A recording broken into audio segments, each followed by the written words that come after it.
Please rise. Justices of the Appellate Division, Supreme Court, First Department. Please give all persons having business from the Appellate Division. Draw near to the attendants and shall be heard. Please be seated.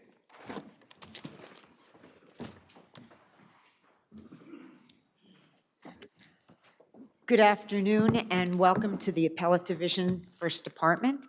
There are over 6 hours of argument time that has been requested today. So since I don't think any of us want to stay till 8 o'clock tonight, I'd ask that you just ask for the time you really need. Remember that we have had your records and the briefs. We are familiar with the cases, so just take the time that really you think you need to point out your important points. If any of you have not been here before, we'll give you the time. When the white light goes on, you have 2 more minutes. When the red light goes on, your time is finished. You should finish up your thought. If we still have questions, we will continue asking them, but we ask you kind of wrap up when you see the red light go. Okay, so let's call the calendar. The first case is People versus Conyers. Okay. Okay, thank you. 5 and 1 and 5. The next 4 cases, Loicano versus the Board of Ed, O'Reilly versus the Board of Ed, Lanzer versus the Board of Ed, and Romero versus the Board of Ed. I believe they're both the same attorneys and the same issues, so we're going to hear them together. Appellant? Hi.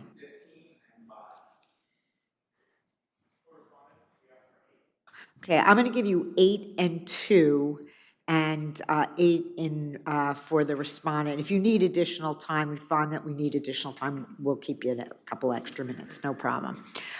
Ferguson versus the City of New York. Respondent? Okay, thank you. 5, 2, and 5. Gonzalez versus Georgetown Plaza. The appellant?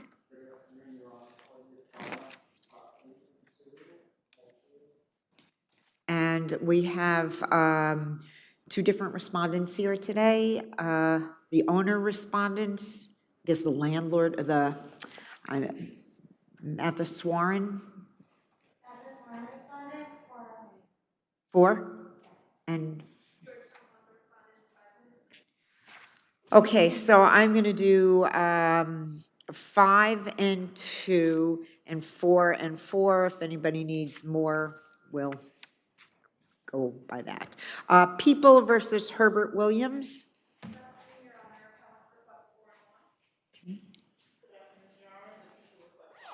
Okay, 4 and 1 and 5. Thank you. Immigrant Bank versus Rosa Bianca is submitted. Black Diamond versus Oppenheimer Master. 9 and 2, and Oppenheimer respondents?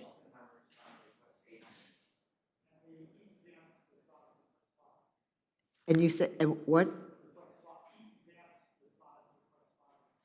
Okay, so I'm going to do 8 and 2 and 6 and 5. Oppenheimer, 6 and 8 and 5, and we'll see how that goes. Rivera versus the City of New York? For Appellate, Your Honor, 6 and 3. For the respondent, Material Construction, 5 minutes, please. Okay, we'll do 5 and 2 and 5. Thank you. Courtois versus Tom's Capital? Is the respondent here? No. Would you still want to argue? Anyone have any specific questions on that case? Okay, then we'll mark that submitted. Thank you. Please wait till the end of the calendar call. Macedo versus A.O. Smith Corp.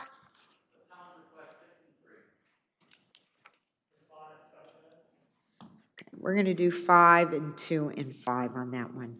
Dash Devs versus Capital Markets.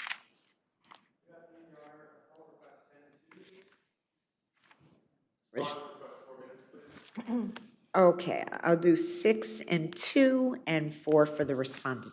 Thank you. Lanzetta versus Montefiore, appellant. I'm sorry? Okay, and I have 2 respondents.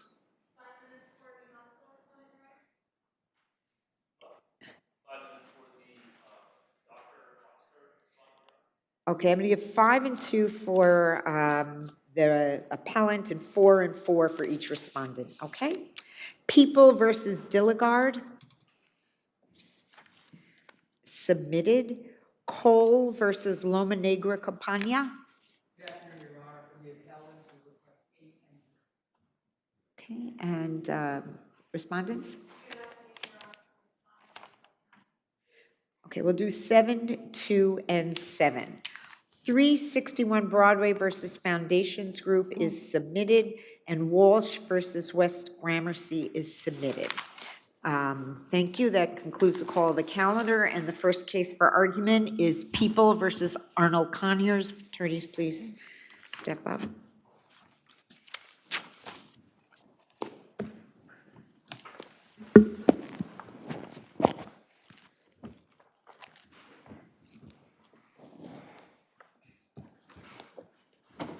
Good afternoon. Good afternoon, Your Honors. Claudia Troop on behalf of Appellant Arnold Conyers. In this case, Your Honors, the lower court erred in denying the defense Batson motion. I'd like to focus my arguments on juror Mac LaFleur, who the prosecution challenged purportedly because the juror was unemployed. When the court pressed and said that's not a good enough reason, the prosecutor stated, well, I'm concerned that she can't deliberate because she doesn't interact with anybody during her day-to-day. There's many reasons why this upholding of this pretextual explanation was error. First of all, the prosecution never asked the juror. Was it that she was unemployed or that she had never been employed? She said that it was that she was unemployed. The prosecution on appeal says it's that she's never been employed. But there were other jurors who were unemployed. I thought it was in the court questionnaire that she stated that she had a high school diploma and she had never worked. She did say that she had never worked, but the reason given by the prosecutor was that she was unemployed, not that she was never employed. And I'm sorry. Never worked doesn't mean never employed? No. It means, in other words, she said she's unemployed, not that she had never She said she never worked. Never worked, to me, okay. means never employed. Well, the prosecutor said... I mean, work and employed, I think, were... No, I'm not quibbling about worked versus employed. But the other thing was that specific objection made? Yes, it was made in that there was disparate treatment at voir dire 318. Defense counsel said specifically that Angela Rincon was also unemployed, and there was never any question. No. At the time that the Batson, what was the defense's actual Batson challenge? I mean, what exactly did counsel say? Counsel said that all of the black jurors had been struck as a result in the second panel, and that when the prosecutor struck prospective juror Wu, who was married to an African-American woman, he said that he had concerns about racial discrimination on the jury. And the Okay, court, so I mean, we were with Mac, but we can get to, what I'm trying to determine is, was there an actual valid Batson challenge made by counsel, made by the defense? there was an actual Batson challenge, and the trial court found a prima facie case and asked for race-neutral reasons. On appeal, once a prima facie case is made, the inquiry is to the next steps. It moots out whether a proper prima facie case was made. And so the court was duty-bound to, at that point, pass on whether the reasons purportedly given for the strike were pretextual. The other reason why this strike is concerning is that the prosecutor never questioned this prospective juror about her day-to-day interactions, and this juror had been a grand juror previously, so had demonstrated an ability to consider criminal charges and work with others in that context.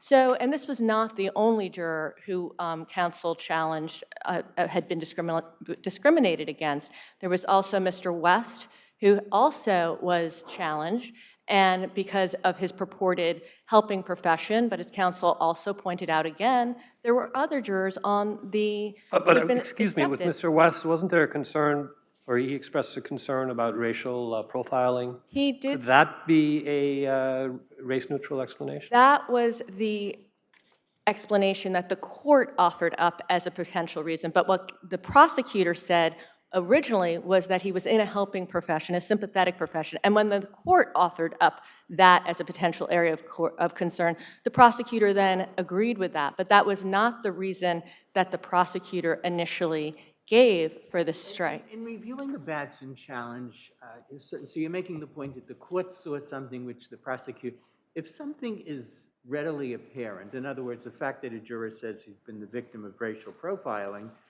it's the sort of thing which you would think will cause the ADA to say that he or she doesn't want that juror.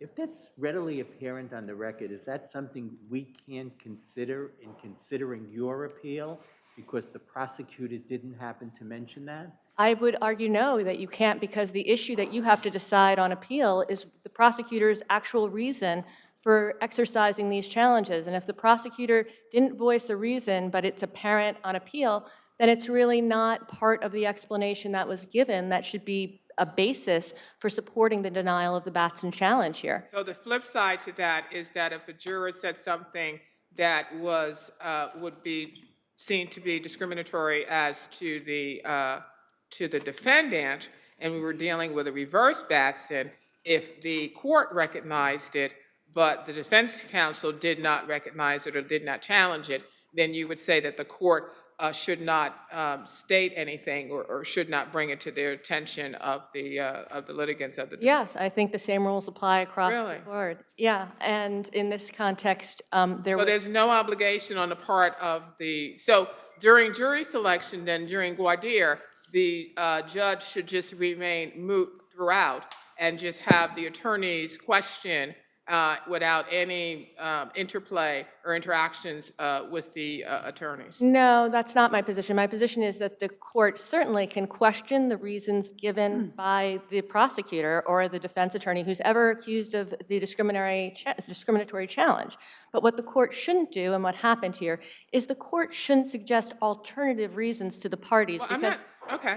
I don't know that that's what the court did. I think the court just mentioned that Mr. West had stated that he got, quote unquote, got profiled all the time by police officers who stopped him in his neighborhood because he was a black man. But again, that wasn't the prosecutor's reason for purportedly exercising this strike. By the way, you had brought up Rincon, and Rincon, who was college educated, had worked, but was currently unemployed, unlike what seems to be the situation with Mac. But that distinction was not made by the prosecution because the allegation of disparate application was never explored by the court. So what should have happened is that there was additional questioning by the court as to the disparate application. That did not happen here, and that's why the Batson challenge was improperly denied. Thank you. You'll have a minute for rebuttal.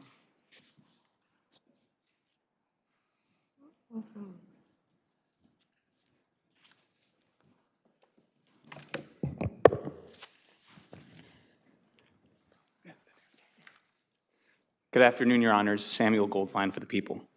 Defendants. What's the people's position? Are we precluded from considering something which is readily apparent on the record and considering the Batson issue because the ADA didn't mention it? I don't think you're precluded from considering it. I do think that it raises a preservation concern that defense counsel never made these specific challenges, for example, about Ms. McLaFleur's grand jury involvement. Well, that was my question. That's why I asked exactly what was the substance of the Batson challenge made by counsel, because I didn't think that that was what was stated. I thought it was kind of perfunctory, a statement, and then the people immediately came up with race-neutral statements as to why they had challenged the respective jurors. That's correct, Your Honor. I think Justice Edwards was skeptical of the initial Batson claim in the first place, given that the people had only challenged 2 of at least 4 African-American panelists at that point. And the step 2 showing the people provided several race-neutral reasons for striking both West and McLaFleur, and Wu for that matter, although that seems to have been abandoned on appeal. And then in the step 3 showing, the only thing that counsel offered was there were 2 similarly situated jurors. He only referred to, with respect to McLaFleur, to Rincon, that she was also unemployed. But as and we can discard the well, I won't discard, but just we don't have to consider Mr. Wu because he was not black. He was married, I believe, to a black female. Yes, I believe on the record he's an Asian American man, and that part of the Batson challenge did not make it into the appellate brief. I did not see this in the record. What was the final makeup of the jury in terms of African Americans, in terms of blacks? There's really very little information in the record as far as the makeup of the veneer of the final panel. The only thing that we know is that the 2 of the jurors that were struck because defense counsel raised the challenge, McLaFleur and West, were both African American. Then one juror, Jennings, was struck for cause. He identified himself as African American, and then defense counsel himself struck what he described as the last remaining black man in that veneer. So as far as the final pool, there's no evidence on this record about what the final makeup was. You know, your adversary does make a valid point, and I noticed this as well. The assistant district attorney, in terms of her challenge to McLaFleur, stating that, oh, because she had never been employed, she had never worked, and she, had a high school diploma, that somehow she would not be able to understand and interact during deliberations. That, to me, made absolutely no sense, given the fact that there was no follow-up in terms of her ability to deliberate or not deliberate. I think the people's argument was a little bit more narrow than that. It was that the fact that she wasn't employed and didn't interact with people on a daily basis that had different opinions from herself, that her ability to deliberate in the petit jury setting would be different. It wasn't, I don't know what additional questions the prosecutor was supposed to ask about the fact that she Well, that's not what the assistant said. It just said, it wasn't that because she lacked the social abilities in terms of interacting with others, that she would not be able to take part in deliberations. It was truncated at, well, she won't be able to take part in deliberations. I think that was the second part. She won't be able to deliberate, and that was in juxtaposition with the fact that she had been unemployed and never held a job before. To the extent that the grand jury somehow undermines the people's claim, again, that's not preserved, and so the prosecutor never had an opportunity to respond. But I would just point out that there are myriad distinctions, most notably that on the grand jury, as long as there's a quorum, you really only need 12 votes. So Ms. McLaFleur may not have addressed the prosecutor's underlying concern about McLaFleur. With regard to Mr. West, the defense counsel only said that he was similarly situated to one witness who was a nurse practitioner. I think there's a distinction between that and social services. And of course, Mr. West, as Your Honors pointed out, had negative encounters with the police and had been profiled. So I think the prosecutor did not exercise her peremptory challenges in a racist, discriminatory way. As Justice Edwards recognized, her race-neutral reasons were perfectly adequate reasons for striking these panelists. If there are no further questions, I rest on the brief and ask that you affirm. Thank you very much. Thank you. I just want to quote exactly what was said by the prosecutor with respect to juror McLaFleur. The fact that she's not employed makes me question her ability to deliberate with others because she doesn't interact with people on a daily basis that has different opinions from her. And she doesn't go to work and interact with new areas with people on a daily basis in terms of different thought processes, things of that nature. So I questioned her ability to deliberate based on that. And that explanation was given without any questioning of her about who she interacts with on a daily basis, or without any attempt to really understand what was going on. And because that type of explanation is on its face suspect and was applied in a disparate way, the court should have granted this Batson challenge. Well, see, I agree with you that the explanation to me was, maybe didn't make that much sense. However, I don't see how you then jump to a finding that it was, that it wasn't race neutral. It was race neutral. We're at step 3 about whether it was pretextual. And Well, that's the issue. I don't know that we're actually at step 3 yet.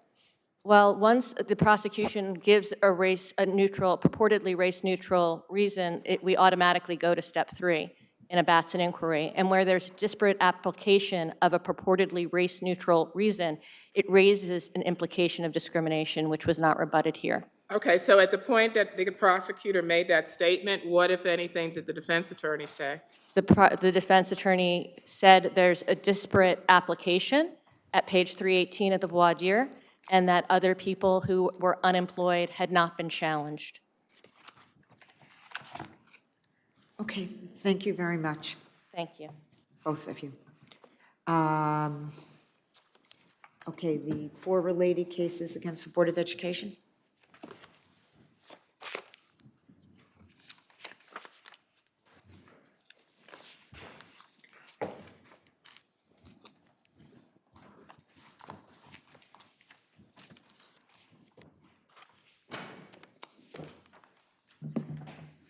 Good afternoon, Your Honors. Good afternoon. If it may please the Court, Jim Wagner for the appellants. I would like to begin by clearly establishing what this case is and is not about. This case is not about any vaccine mandate, COVID-19 or otherwise. This case is about 4 tenured teachers' rights under State Education Law 3020 to not be disciplined or removed from a term of teaching without a hearing and a finding of just cause. The 3 lower court judges all assume facts that were not into evidence. The pre-answer motion by the city in their memorandum of law states there is a condition of employment. The record, upon a full review, it's not there. There is no condition of employment for any vaccine for any tenured teacher. In fact, the respondents... Aren't tenured teachers required to take other vaccines? Excuse me, Your Honor, I can't hear you. Aren't tenured teachers required to take other vaccines? There is no requirement of any kind for a tenured teacher to take any vaccine, whether as a condition of employment or a qualification for a teacher under State Education Law 3001. There's no requirement for the measles, mumps, chickenpox, for the teacher to teach in that classroom. There are requirements for children to enter the school buildings with the measles, mumps, chickenpox, but not for the instructors. You will find a complete void of the word vaccine in this collective bargaining agreement. You will find the complete void in state education law of the word vaccine. But have there not been instances where vaccine mandates have, for healthcare workers, for example, been upheld as being conditions of employment? And isn't that what we're looking at? We're looking at as to whether or not it's a condition of employment, whether you can make a vaccine mandate a condition of employment. So, right? in reference to, so you're referring to healthcare workers and for firemen. Both for the healthcare workers, historically and traditionally, they have been required to obtain vaccines to work, whether those vaccines are the flu vaccines or other illnesses that are run rampant in the hospitals. However, for firemen, it's the same condition. For teachers, in their collective bargaining agreement and under the qualifications of a teacher, there is no requirement of any vaccine. There's no history of a vaccine. No, but what I'm saying is what we're looking at is whether is the definition of condition of employment. And there are other instances where vaccine, healthcare, firefighters, I think, where the vaccine, the mandate has been stated that can be a condition of employment. So what I would say to this court is, it would need to be expressly stated. The respondents admit in the record and in their brief that it is not expressly stated. Instead, what they say is it's implied. I would say to this court that if you want to have a vaccine mandate to be a condition of employment for a tenured teacher whose the protections of tenure go back in this city to 1897, you would have to expressly state that we want all our teachers to be vaccinated for XYZ. And also, let's look to the state as a whole. But isn't Counsel- that, I'm sorry, isn't that an issue on which the UFT and the Board of Education negotiated at length? So when we talk, in reference to the UFT and the Board of Education negotiating, there was no negotiation. There was an impasse bargain arbitration because the city of New York refused to negotiate this issue.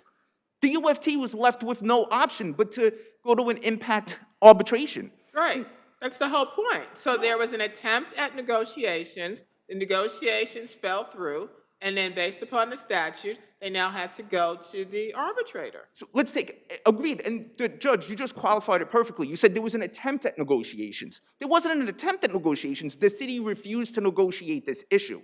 So then they went to the arbitrator, and if we look at the impact arbitration award, there is, again, no reference to condition of employment. All I'm stating is if we're going to impose a condition of employment on a tenured teacher, it would have to be expressly stated. It is not within the impact arbitration award. It is not within the collective bargaining agreement. It's not within state education law. Furthermore, if we look to the impact arbitration award, he explicitly provides management with, excuse me about the mask. He explicitly... You can take the mask off while you're speaking if you would like. Thank you. The impact arbitration award, within the award itself, the arbitrator expressly states, I'm going to give expedited handling of religious and medical accommodations. He speaks nothing to people like my clients who did not have a medical or religious accommodation. Furthermore, in the impact arbitration award, the arbitrator expressly reserves all rights for all parties to pursue whatever legal recourse they wanted. The arbitrator is bound by the collective bargaining agreement. Within the collective bargaining agreement, time and time again, it states there is no interpretation of anything in this collective bargaining agreement that will allow a tenured teacher to surrender their state education law 3020 rights. It's just not present. And again, city respondents acknowledge this. They acknowledge there's no express requirement of a vaccine as a condition of employment for tenured teachers. And they say it's just implied. I would say to this court that on a pre-answer motion to dismiss, because that is what this ruling here is on, they would have to establish a record that shows that there's a condition of employment for tenured teachers that includes this vaccine mandate. It expressly states it. And if the teacher's entitled, the teacher is not allowed, should have been granted her paycheck throughout the entire process. I think when we look at the impact arbitration award, the infidelity to the English language found in that award is terrible. The arbitrator literally says, we can take away your pay, stop you from going to work, but it's not going to be called discipline. Because we're not going to call it discipline because we want to avoid state education law 3020. That, I don't believe this court should allow that to be upheld. I saw that argument in terms of whether it was discipline, but then when you talk about discipline, you're not only talking about, you put it forth as an adverse action, right? That's correct, Your Honor. But we're also looking at whether or not it's motivated by a punitive intent, right? Your Honor, I think when we talk about being motivated by punitive intent, let's look at exactly what was done here. These teachers, the prior year, had all taught remotely with no problems. We move into the year... So in other words, it's not related to job performance, correct? It's not, this Okay. is, I don't know what this is related to. Let's go on. It's not related to misconduct, correct? I disagree with that, Your Honor. Misconduct? They failed to follow an alleged order. That's what the email says. That's what the record reflects. If we look at the record, the email sent by the respondents to the tenured teacher, it says, you have failed to comply. You have failed to comply with uploading your proof of vaccination. That's what that email says. Well, how is that misconduct? Isn't that a choice that the teacher made whether or not to take a vaccine? No, the teacher did not upload proof. There's nothing in this record that says whether any of these teachers have been vaccinated or not.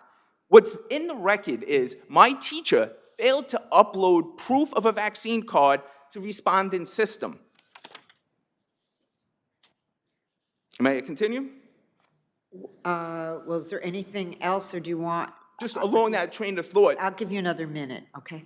in reference to if you look at the record, if you look at the emails, it said you failed to comply with the order. I would again ask this court to show that there's nothing expressly stating in this entire record that this COVID-19 vaccine is now a condition of employment. The courts took it upon themselves, based on the respondent's memorandum of law, to impose a condition of employment. State education law explicitly states if you're going to remove a tenured teacher from a term of employment, there must be a finding of just cause. Absent from this entire record is any just cause finding. Okay, thank you. You'll have a couple minutes for rebuttal. Thank you.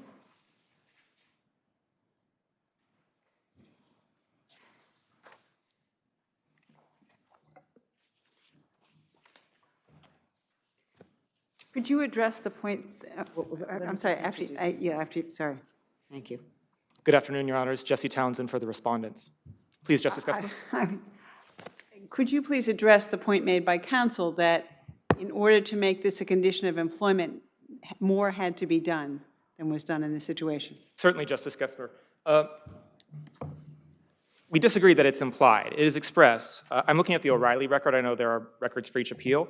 But on 393, I believe, of the O'Reilly record, you will see the order at issue. And there, the health commissioner said, no later than September 27th, 2021, or prior to beginning employment, DOE staff must provide proof of vaccination to the DOE. It is true that we did not use the words qualification or condition of employment, but the requirement was expressed expressly, so it's not implied. And I think that is certainly as clearly stated as the policy upheld in... By what authority do you create new conditions of employment for a tenured teacher? Does there have to be a statutory basis? Does it have to be as a result of a negotiation? Does it have to be in the civil service law? Where does the authority to do this come? You've got a tenured teacher who you now say is dismissed because it violated a condition of employment that did not exist before. Where does that authority come from? Just to clarify one thing, Justice Friedman, this is a challenge to being placed on leave without pay. It is correct that three of these teachers have been dismissed. That was subsequent to their Article 78's disposition. So we're looking at leave without pay at this moment. So where does that authority to put someone on leave with a tenured teacher, to put that tenured teacher on leave without pay, which did not previously exist? So the order itself, the authority for the order itself comes from the powers granted to the Health Commissioner and the Board of Health. In terms of how that becomes an eligibility requirement such that That's where the Department of Education's authority comes from, right? Or the Board of Education's authority comes from? Well, the order is a Health Commissioner's order. You're relying on the Health Commissioner's order, but where does the Board of Ed's authority vis-a-vis teachers come from? Sure, Your Honor. So it comes, I would say, from two places. The first is a long line of interpretations of 3020 and 3020A that specify that those provisions for civil service hearings only apply to job-related performance, misconduct, or competency. That's the Beck-Nichols versus Bianco case, and Felix versus ECAS, and a series of cases like that. The other provision, the other piece of authority is that the UFT and DOE did attempt to bargain over the impact of this rule. Obviously, they reached an impasse, and then there was an arbitration. So that arbitration then led to an impact award, basically to fill in the gaps of the CBA, because that's when you go to impact arbitration. If the CBA had clearly spoken on this issue, the PERP would... Are you saying, well, look, the UFT picked up this issue, they went to arbitration, they basically lost the arbitration, the teachers are stuck with this, especially in absence of the UFT picking up the fight and continuing to appeal what the arbitrator did. But take a different area of dispute between a teacher and the Board of Education. If the UFT doesn't back up the teacher, can you remove that teacher without the benefit of a hearing? I think it would depend on a few things, Your Honor. It would depend, one, on whether it's something that is job-related or whether it is something unrelated to job performance? And secondly, if that factor that is unrelated to job performance, is that something that has been clearly stated as a employment eligibility requirement, as opposed to something ad Well, it hoc? wasn't stated until now, and now it's stated. So where would that fit in this continuum? I mean, yesterday, this teacher, unquestionably based upon tenure, had a right to continue in his or her employment. You've now created some new rule which takes away that right. I would say it depends on, again, whether the line is it job-related, is it individual misconduct, competency, et cetera, or is it? Could you remove that teacher without proffering charges, without providing a hearing to the teacher? If it is, again, a violation of something that is a non-compliance with something that is an eligibility requirement as opposed to misconduct, then the answer is yes. However, under Beck, Nichols, and Felix, the DOE must still provide constitutionally required due process, which is notice and an opportunity to be heard. And here that occurred. All the petitioners received multiple notifications that this policy was in effect, and opportunities to be heard in the sense of opportunities to submit evidence of vaccination or request an accommodation under anti-discrimination law. And so whatever... Were they entitled to have some type of more formal hearing rather than just submit documents? Either they did it or that was the end? They weren't entitled to a hearing, Your Honor. Under, again, the line that's drawn in Beck, Nichols, and Felix, they must have an opportunity to be heard in the sense of submitting documents, which is exactly what is discussed in those cases from the Court of Appeals. So in this case, they did nothing. They didn't send anything in. With one caveat, one of the petitioners did apply for a reasonable accommodation, Your Honor. I mean, the opportunity to be heard was just to comply with your new requirement. Correct, Your Honor. If you weren't going to comply with your new requirement, there was no opportunity to be heard and no opportunity to present your position.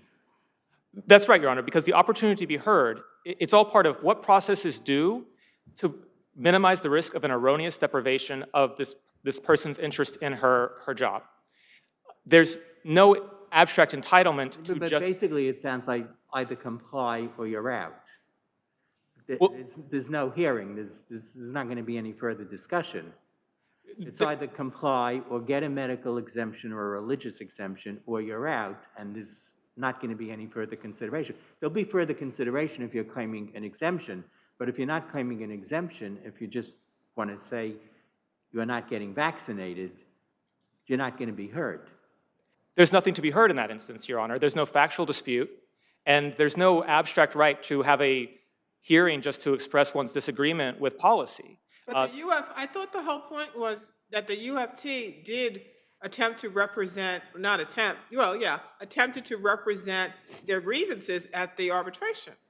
That is another way in which they were, in fact, heard, Justice So Webb. they were heard. I mean, the arguments were made on their behalf by their union, the UFT, right? That is exactly right, Your Honor, and that led to an impact award, which does explicitly state that DOE will place individuals who do not submit proof. So this impact award just vitiates tenure. I don't agree with that, Your Honor. It addresses one aspect of something that the CBA had not previously addressed, and that's, again, why they went to impact arbitration. And so in this one instance, this one eligibility requirement has been added to DOE employees. I do want to speak to the procedural issues at issue. Given that DOE and UFT went to this arbitration which led to an award, UFT is a necessary party. Petitioners seek to vacate that entire award, an award that affects the entire UFT membership.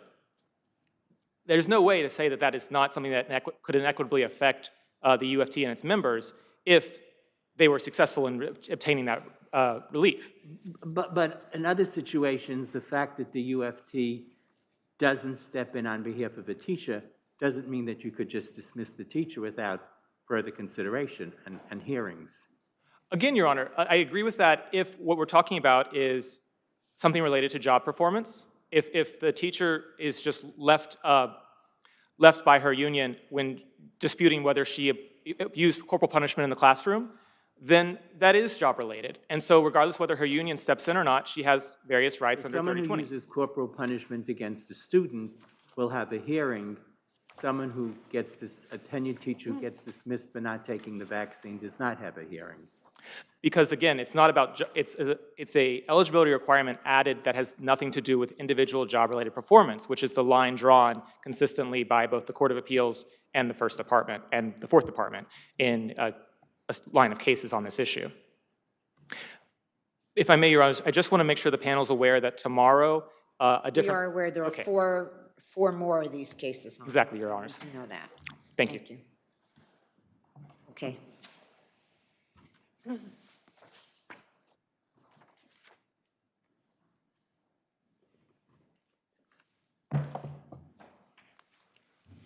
Just a couple of quick points, Your Honors. Number one, when we speak of the cases referenced by the respondents, every one of those cases referred to a condition that existed prior to hiring is number one. If we look at the cases Beckles versus Nichols, those teachers, the residency requirement there, each of those... Are you saying they didn't have the authority, the Department of Health didn't have the authority to issue this order and add this new condition? I'm saying that under these circumstances? the Board of Education, in enforcing this order, was not allowed to dismiss a tenured teacher without a hearing under 3020. If we look at 3020, 3020 doesn't just state for disciplining. 3020 also applies for conditions of employment. 3020 is a very strong statutory protection passed by the legislature that has been enforced for tenured teachers for over 70 years. All my teacher is requiring is her 3020 hearing. There'd be a fact-finding at that 3020 hearing. The lower court... But the thing is, if three of the people didn't even respond to the request to please submit a vaccination card or proof of vaccination, and or your request for a religious or medical exemption, if they didn't respond to any of those, what's the factual finding going to be about? The factual finding is, number one, is there an expressly stated condition of employment? Counsel acknowledges it's not expressly stated. What he does is, it's a three-card Monte trick. The order that they're referencing in their record is from September 15th. The order that is referenced in the Impact Arbitration Award is from September 11th. The Impact Arbitration Award, my apologies, is issued on September 11th. The Department of Health order that they're referencing that states imposes this new condition of employment is issued on September 15th.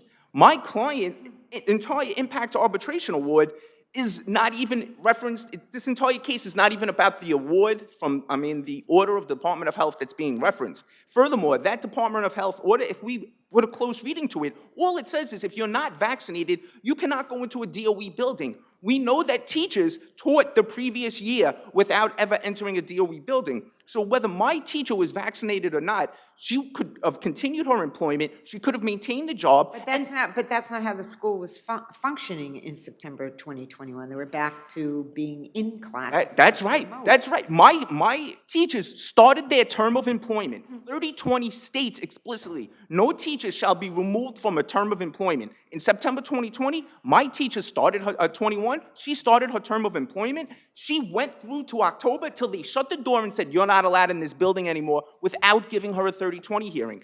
The impact arbitrator, You mean she went back? You mean she went back to in-person? She wanted to go back to teach. They would not let her teach. They said they refused her access to the building. They refused her access to the file. They cut her off from her DOE, the DOE emails. These teachers, overnight, completely cut off regardless of their tenure status or not. And what's happened with the medical insurance situation? Where does that stand? So in fairness to the respondents, up and through December, the medical insurance did stay pursuant. Then after that, these teachers were terminated. And when Counsel, the red light is on, and I apologize, but that was something that I had a question about. You're moving to annul the arbitrator's award in terms of the impact award. However, UFT, you didn't join UFT as a party. So what you're asking us to do is to kick out that entire impact award. That impact award included portions that you just mentioned, the extended health benefits, certain other accommodations, exemptions, et cetera. So since UFT is not present, UFT was able to convince the arbitrator to include those things those accommodations, et cetera, in the award. How do we then annul the award and vacate it, I guess. To address that explicit point, under the CPL law 7511-2, a person adversely affected by any arbitration award is permitted to move a court to vacate it. Number two, But didn't you need the UFT to be here too? we wouldn't need the UFT. In fact, in the Kane decision, that impact arbitration award has already been vacated as to 15 teachers by the federal courts on religious, in that the impact arbitration's religious accommodation awards failed to meet the due process requirements for somebody's free exercise clause. So they've already gone through this step. There's absolutely no reason why this court, as to this individual appellant, could not vacate this impact arbitration award. Furthermore, this lower court case, the UFT in the broker case clearly states that they do not believe this is a condition of employment. The UFT is currently also engaged in litigation in the lower courts right now with the other unions stating that this is not a condition of employment. So insofar as our interests are aligned, the interest of the UFT with their member would be aligned. Doesn't UFT have an interest in policies being enforced uniformly? When you say, what policies are not being enforced uniformly here? Well, if you win, then if you were to prevail, then the policies of treating all of the teachers the same way with regard to the vaccine mandate would not be applied uniformly. Let's analyze that statement. Number one, again, this was a pre-answer motion to dismiss. There is nothing in this record that any of my clients are members of the union, is number one. Number two is the UFT is the strictly sole body to bargain. There is not the sole body to arbitrate. The language of the CBA is clear that the UFT is the sole... Isn't that another reason why we would need the UFT here? I mean, so that they would be a part of this as well? Again, the UFT, as it relates to my individual clients, does not need to be a part of this. And CPL, and furthermore, at the lower court, when respondents had brought that issue up, I had requested, I will amend the petition. If everyone wants the UFT here, I'll amend the petition. We'll include the UFT. I never had that opportunity. I was denied on a pre-answer motion without a fully based factual establishment. Okay, thank you both very much. We'll certainly take a good look at this. Have a good afternoon, thank you. The next case for argument is Ferguson versus City of New York.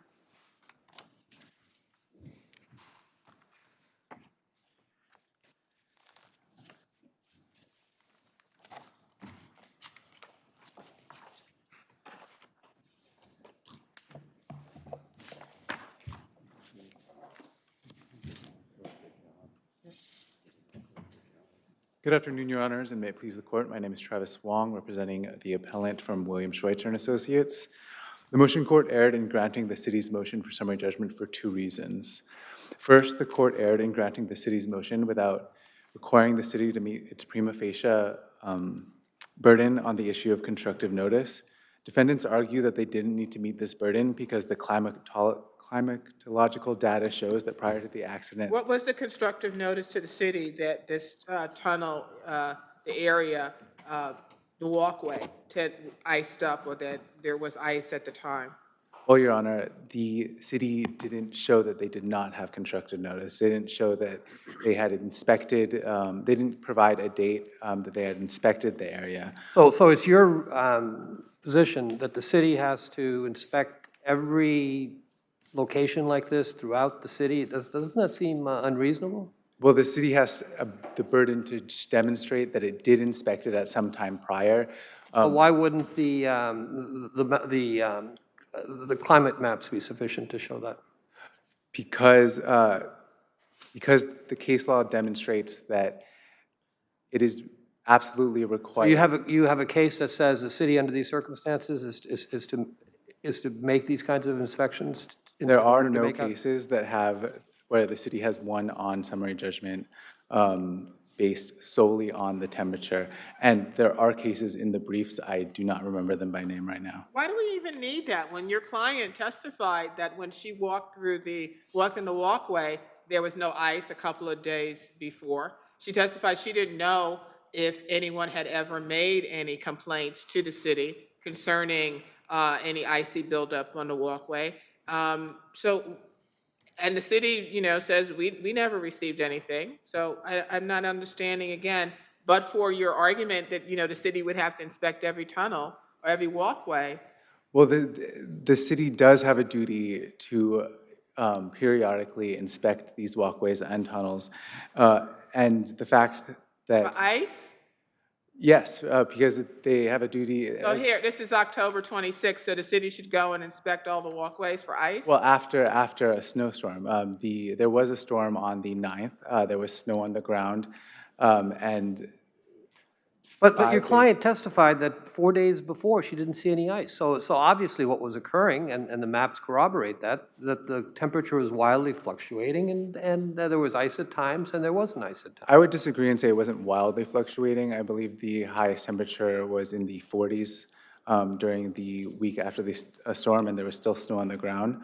But I think what is important to note is that this was also potentially not caused by the snowstorm. There was a leak from the roof. Right, and who was that, the MTA or whoever? They Correct. said that, they were, Metro North, right? They own the overpass, and they said that there were records that showed that the tunnel did allow water to leak in, but there was no evidence that the reports were ever forwarded to the city. Well, just based on that fact alone, there's documentary evidence that this leak had been ongoing for years. So a reoccurring condition, essentially, is what you're arguing. Did the plaintiff testify that she routinely saw water coming from the ceiling? Plaintiff testified that Routinely, I'm asking. previous years, she had noticed a frozen ice in that spot. No, Did that's she not what. report it? No.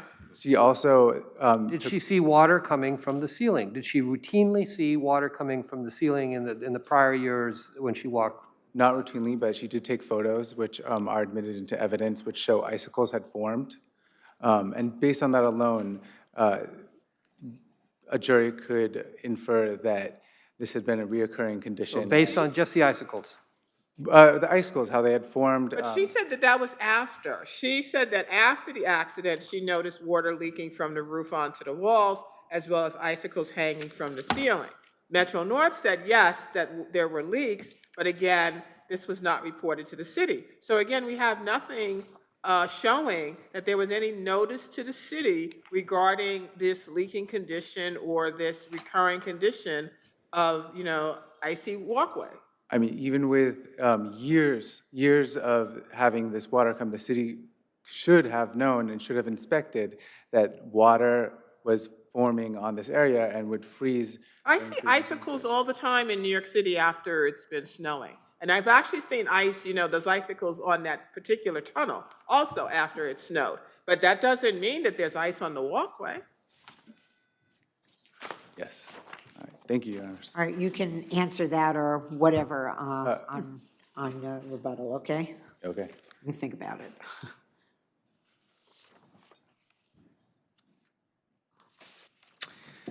Good afternoon, Your Honors, and may it please the Court. Ben Pollack, Assistant Corporation Counsel for the respondent city. So is there anything that says that you were aware of a recurring condition or that it was a recurring condition and that you were therefore under some type of obligation to inspect those walkways? No, Your Honor. MTA's records establish only that there was a leak somewhere in this tunnel. And they also, the record establishes that the tunnel was only inspected by MTA again in the summer months. They're still in this case, correct? Pardon me? The MTA? Yes, they are, Your Honor. Okay. So does the city have an obligation to make routine inspections of its tunnels and walkways in order to establish a prima facie case? No, Your Honor, the city does not. And why is that? And I'm glad Your Honor asked that question, because here's the thing. There's certainly precedent that private landowners or property owners with smaller, more manageable properties do have an obligation to establish when they last inspected premises in order to establish prima facie that there was no constructive notice. But this court has never held that with regard to the city. And in fact, plaintiffs misread some of this court's precedents to suggest otherwise. So in Pena and Saavedra, for instance, this court merely said that the city submitted deposition testimony speaking to recent snow clearing, ice and snow removal efforts in the area where the accident occurred, and the city did precisely that here as well. In fact, that's a testimony of Department of Sanitation Supervisor Patrick Kerwin on pages 355 to 507 of the record. It's substantial testimony.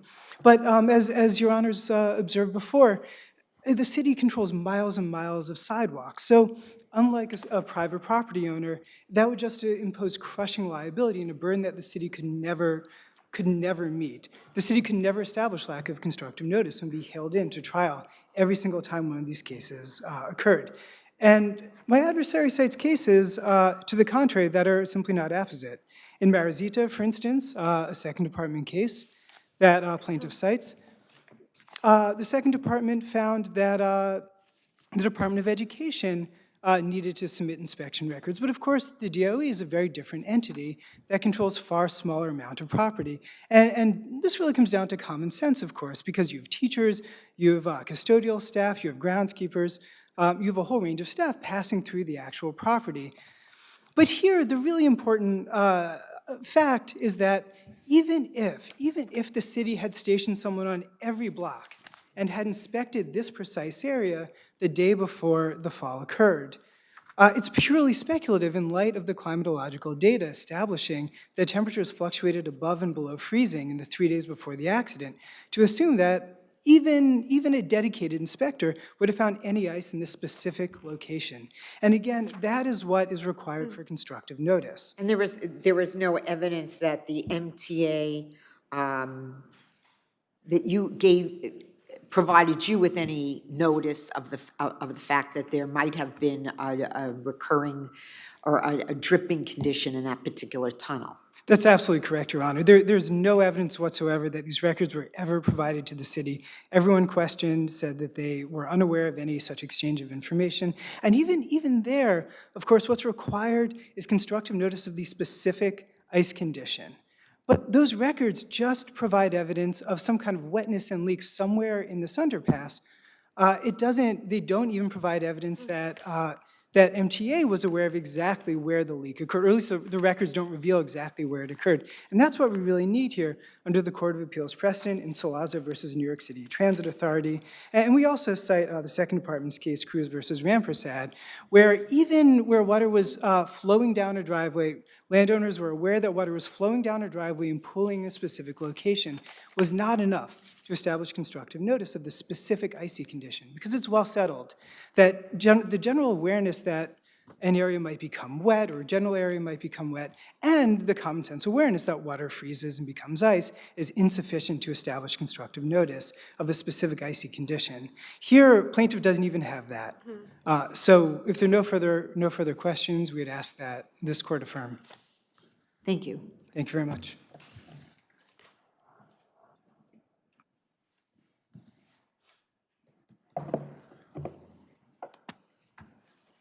As to your previous question about case law, in our reply brief, contrary to the assertions of the respondent, there are numerous examples of case law where the courts have denied the city's motion for summary judgment based alone on the fact that it did not proffer the requisite evidence of last inspection. There's Marizita v. City of New York and McCulloch v. City of New York. Also, there's case law supporting the proposition that a reoccurring condition of wetness of ice strip with freezing temperatures is enough to constitute constructive notice, and that would be Harrison versus New York City Transit Authority. But they're not the owner here.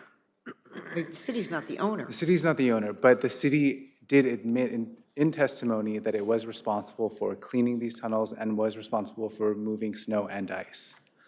If there are no further questions, I'll rest on my brief. Okay, thank you. Thank you. Thank you both. Gonzalez versus Georgetown Plaza.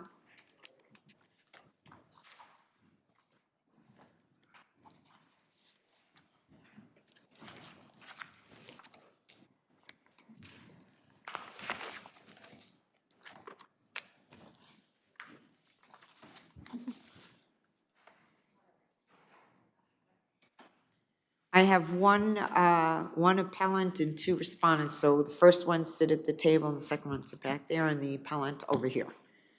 Or you could start there, that's fine.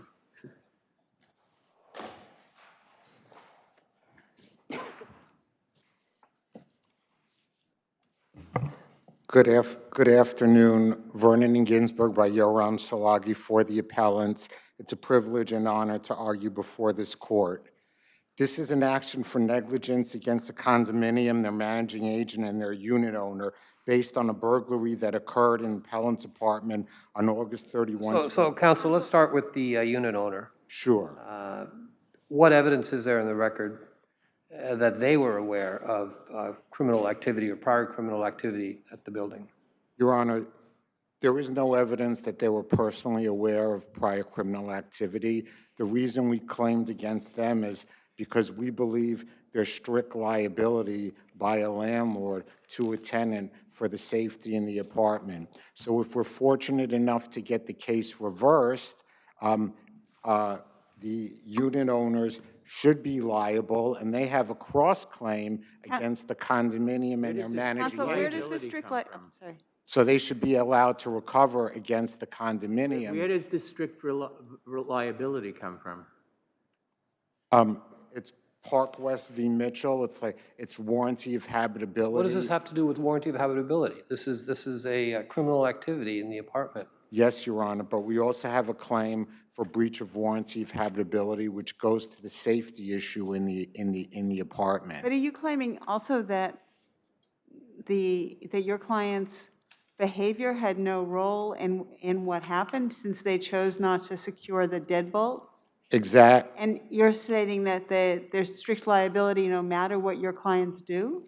Exactly, Your Honor, and we also So don't if they left the door open? we don't. Wait, excuse me, are you saying that if they had left the door to their apartment open, there would still be strict liability? No, because then there would be no liability by anybody if a tenant left the door open. I agree with Your Honor on that, but there was no requirement, Your Honor. Isn't not choosing to secure the deadbolt similar to leaving the door open? No, Your Honor, I would respectfully submit it is way different. There are so many of us, Your Honor, who do not lock the top lock of their apartment whenever they exit and enter, and there are good reasons. I always lock my top lock, and I have a doorman. I don't, Your Honor, and that's good reason, Your Honor. What I do not understand, counsel, is how you can argue strict liability. What more could they have done? But They put on the top lock, right, the deadbolt. So what more were they supposed to do? Well, just two quick things, Your Honor. First, many people don't lock the top lock because doormen just have a spare key to the bottom lock. So if they lose their key to the top lock, you can't get back into your apartment. So that's a reason. So it's better for the burglars. So it's better for the burglars to come in and burglarize your apartment. But again, counsel, my question is, what more could the landlord have done? The owner of that unit, what more could they have done? They provided the top lock. Right. What else could they have done? They could not have done more, Your Honor, and the reason they could not have done more is because the condominium and their managing agent, they also failed to notify. How would they be liable? Because they'd be the condominium and the managing agent. Okay, so let's deal with the failed building to defense. notify the unit owner of the alarm activation system. So not only did they fail to notify the appellants of the alarm notification system, they also failed to notify the unit owners of the alarm activation system. But, Your Honors, our main claim here are really against the condominium. So let's go to that. So there were two prior incidents. Counsel, there were two prior incidents, 2012, 2015. Exactly.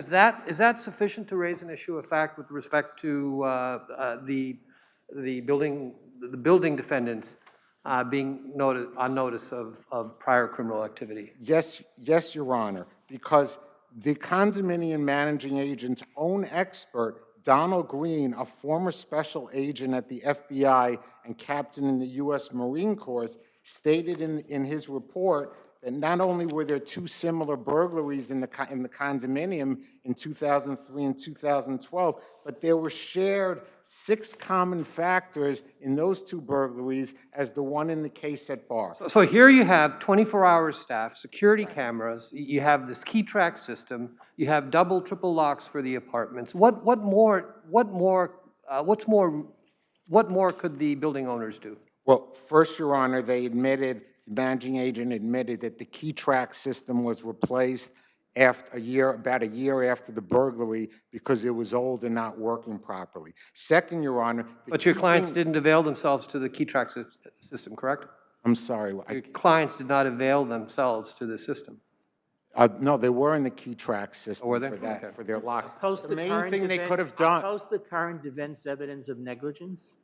Oppose the current improvements in security evidence that there was negligence before? I believe they are, Your Honor, but that's not our main claim. Our main claim You is pointed they to the failed fact, you were pointing to what the defendant's expert had to say, but didn't the defendant's expert also have to say that their security measures were adequate and that nothing that the building defendants did or failed to do led or contributed to the burglary, and you didn't present any countervailing expert evidence to that?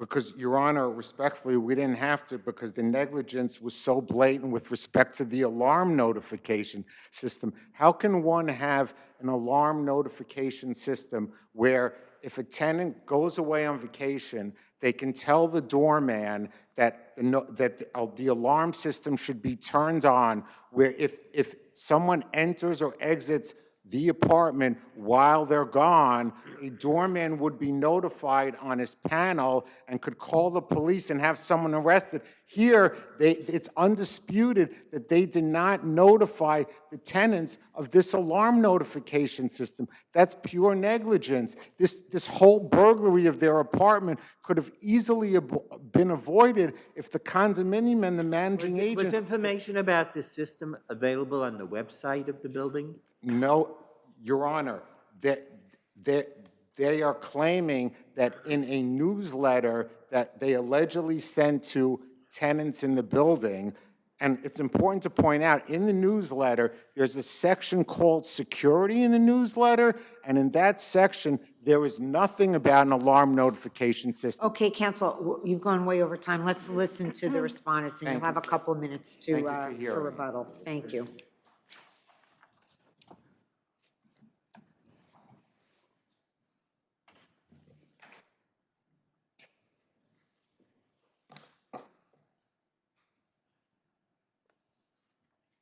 Good afternoon. Good afternoon. Jamie Greenwood for respondents Georgetown Plaza, Rose Terra Management, and Rose Associates. So what about this alarm system? Or did you have some, I mean, if you have it, didn't you have some obligation to let everybody in the building know that it existed? Your Honor, the evidence on the record does show that the information about the particular door notification system was in the Welcome to Georgetown packet, which was available on the Building Link website and was referred to in the newsletters, which were also on the record. Were these sent to the plaintiff tenants as well as the owners? Because they were not the owner, right, of the unit. They were renting from the owner. There was no testimony on the record about exactly the manner in which these were sent out, though the plaintiff does say after the event she did remember receiving one under her door. And the owners also remember receiving them but not reading them. However, they were available on the Building Link website, which the plaintiffs did have access to and did use regularly to be read and accessed at all times. How do we know they used it regularly? Sorry? How do we know that they used it regularly? They did mention that they used it at least half a dozen times a year for maintenance and for updating who would have access to their apartment, what visitors can have access to their apartment. And those were all done through the same Building Link system. Because in order to schedule maintenance for the apartment, which I believe they said they did, they had to do so through this website. Yes, Your Honor. Further, in terms of a criminal event happening at a building, the plaintiffs did need to present evidence that both the criminal act was committed by an intruder and as a result of a negligently maintained entrance. There is nothing on the record to establish either of those facts.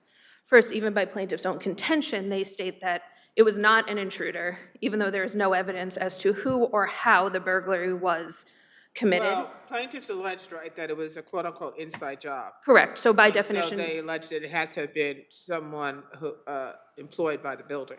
Correct. So by definition, not an intruder into the building, and in fact, someone who was allowed in the building regularly. The second part is a negligent, that it was, that the person entered through a negligently maintained entrance. That also there's no evidence of. There's no evidence that the doormen were not doing their jobs, that the cameras were faulty, that the key track system wasn't working on the date of the incident, or that the door notification system wasn't working. In fact, plaintiffs even state in their deposition, and The door notification system had to be put into, I mean, it didn't exist all the time, obviously, otherwise everybody's would be ringing all the time. So you would have to tell, a tenant would have to say to the doorman, listen, I'm going away this week, set this up in case anybody goes in and you know, goes into my apartment while I'm away this week, right? Yes, Your Honor, and as to the door notification system, to begin with, an argument regarding negligence is simply a red herring in that this is way far and beyond the minimal security measures that Georgetown Plaza would have been required to have put into place for the safety of the tenants.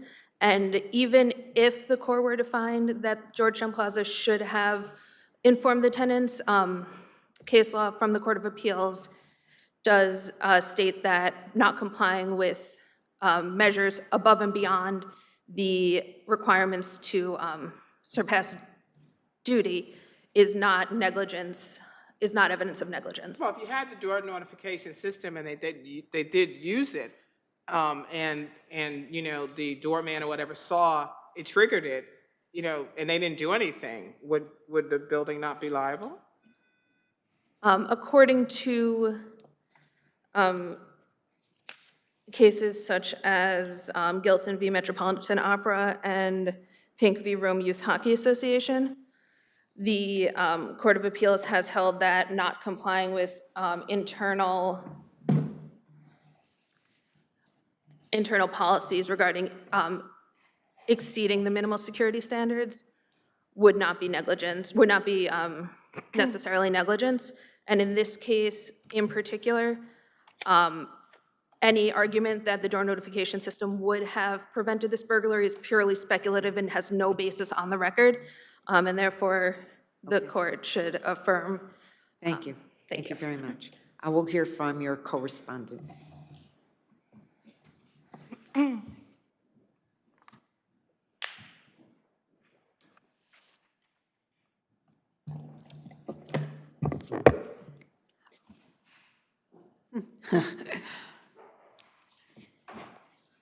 May it please the court, Christy Kunzig on behalf of the Mathis Warren respondents. Your Honors, the lower court's order should be affirmed for 3 reasons. The Mathis Warrens exceeded their duty to provide minimal. So it was actually your clients that put the deadbolt lock on in the door? Yes, Your Honor. And provided a key to the plaintiff? Yes, provided the keys, which could not be duplicated. The building did not have a copy, so if we credited the plaintiff's theory that it were an inside job, this would have then prevented it because the building did not have a copy of this key and could not have duplicated this key. The other reasons are, one, this was not a foreseeable incident to the Mathis Warrens. They were not available. Is there a strict liability? No, there's not. No, this is not a strict liability issue here. It's whether or not they provided. I think it's under RPAPL 234, I think, is breach of warranty of habitability. Would that give a cause of action? I'm sorry, can you say that one more time? Would 234, RPAPL 234, which concerns breach of warranty of habitability, would that give a cause of action? I'm sorry that I'm not familiar with RPAPL 2. Okay, so breach of warranty of habitability, would that give a cause of action? No. No, this is again about criminal liability. This is not health and safety standards or not having heat. There's a long line of cases involving this sort of cause of action, and the consideration is always whether the landlord or the building owner had reason to know that there's criminal activity going on in the building, outside the building. If there was strict liability, why all that consideration of the knowledge of the owner as to the the presence of criminal activity in the building or in the area? Right, you're correct. That's what the cases say, that it's based on whether or not it's foreseeable, not strict liability. And here it clearly was not foreseeable to the unit owners because the first burglary was in 2012, which was a year before they purchased their unit. And then the 2015 burglary was not even reported to the building, let alone to any of the tenants inside the building or owners of the units in the building. So there was nothing there for them to know to make any criminal activity foreseeable. They never had any issues with their unit in the time since they purchased it and throughout the leases with plaintiffs and any other prior tenants. So there was nothing there to show them that additional security measures were needed and required. Finally, plaintiff's failure to lock the deadbolt is an intervening act and sole proximate cause of this based on their own theory of negligence. So unless there are any other questions, I will rely on my brief. Okay, thank you very much, counsel.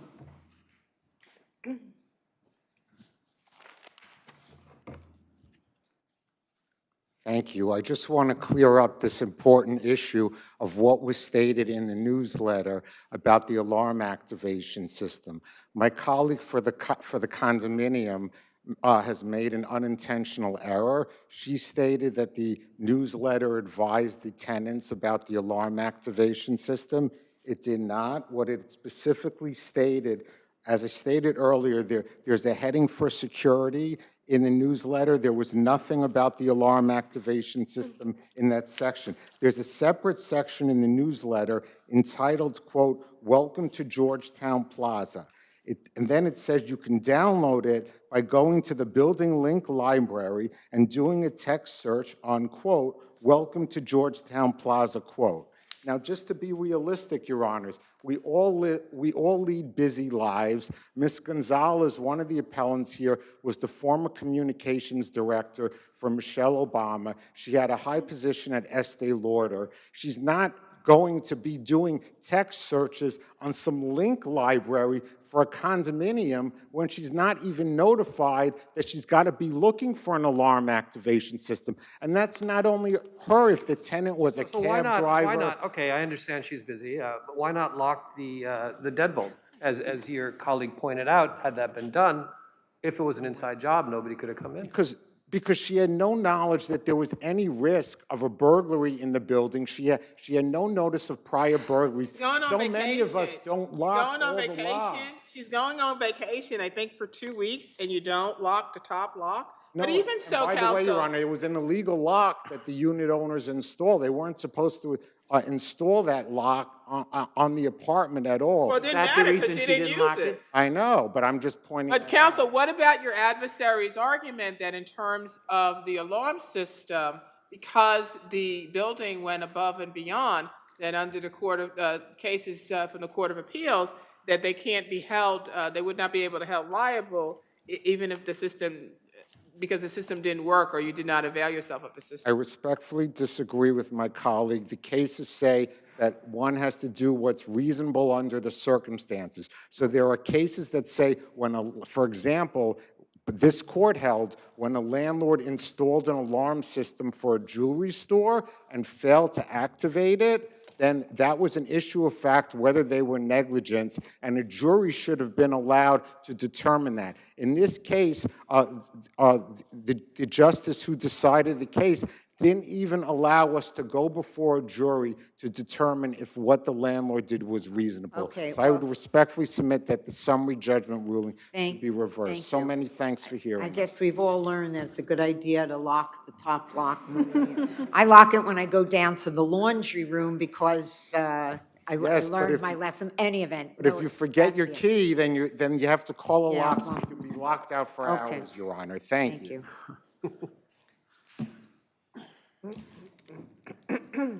Thank you all. Have a good afternoon. The next case is People versus Herbert Williams. Counsel.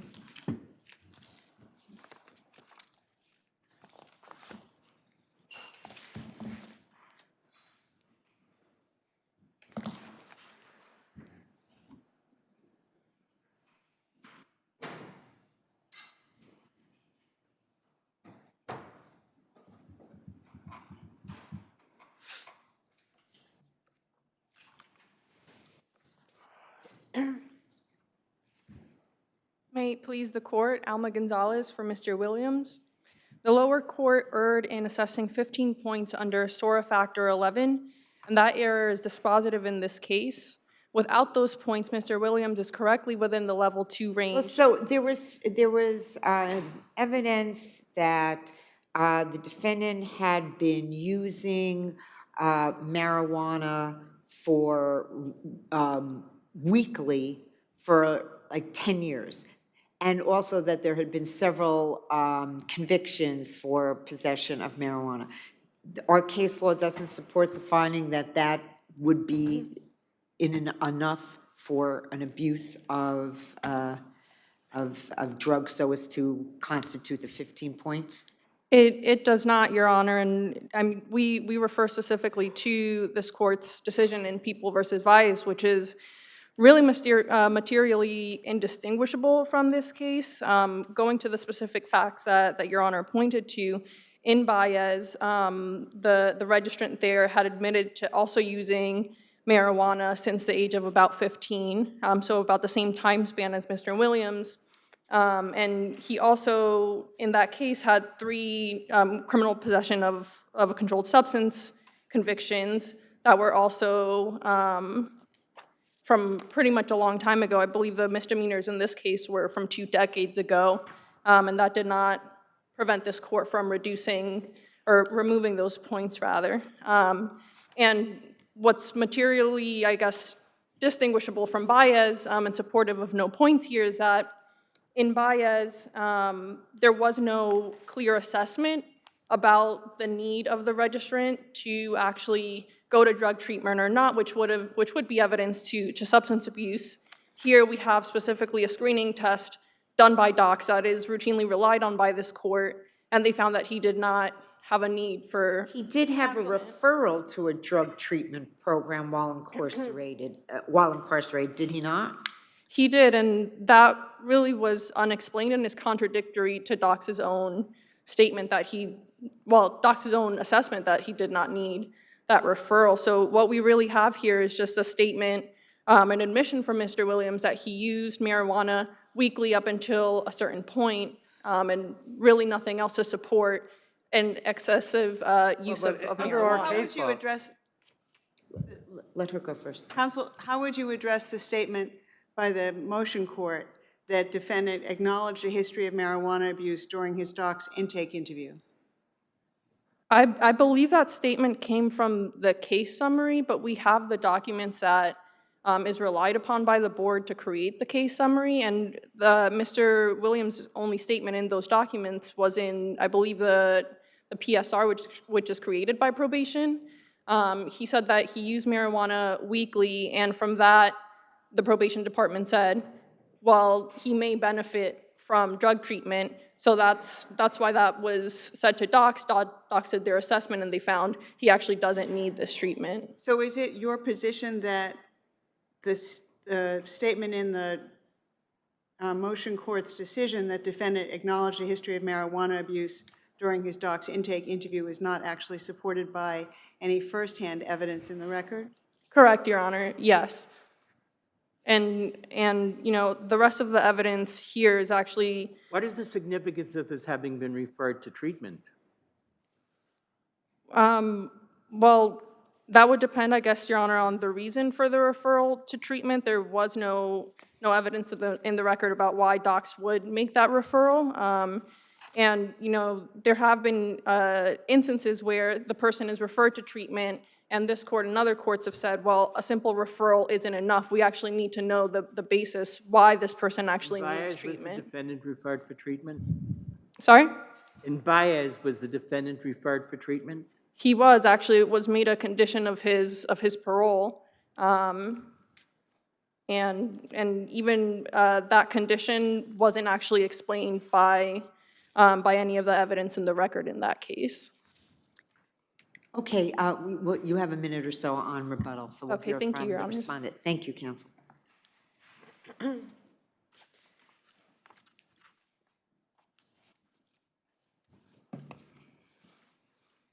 Good afternoon, Your Honors. May it please the court. Stephanie Nelson from the Bronx District Attorney's Office on behalf of the respondent. Counsel, can you address the 4 marijuana convictions, whether that and other evidence would support a finding of drug abuse by clear and convincing evidence?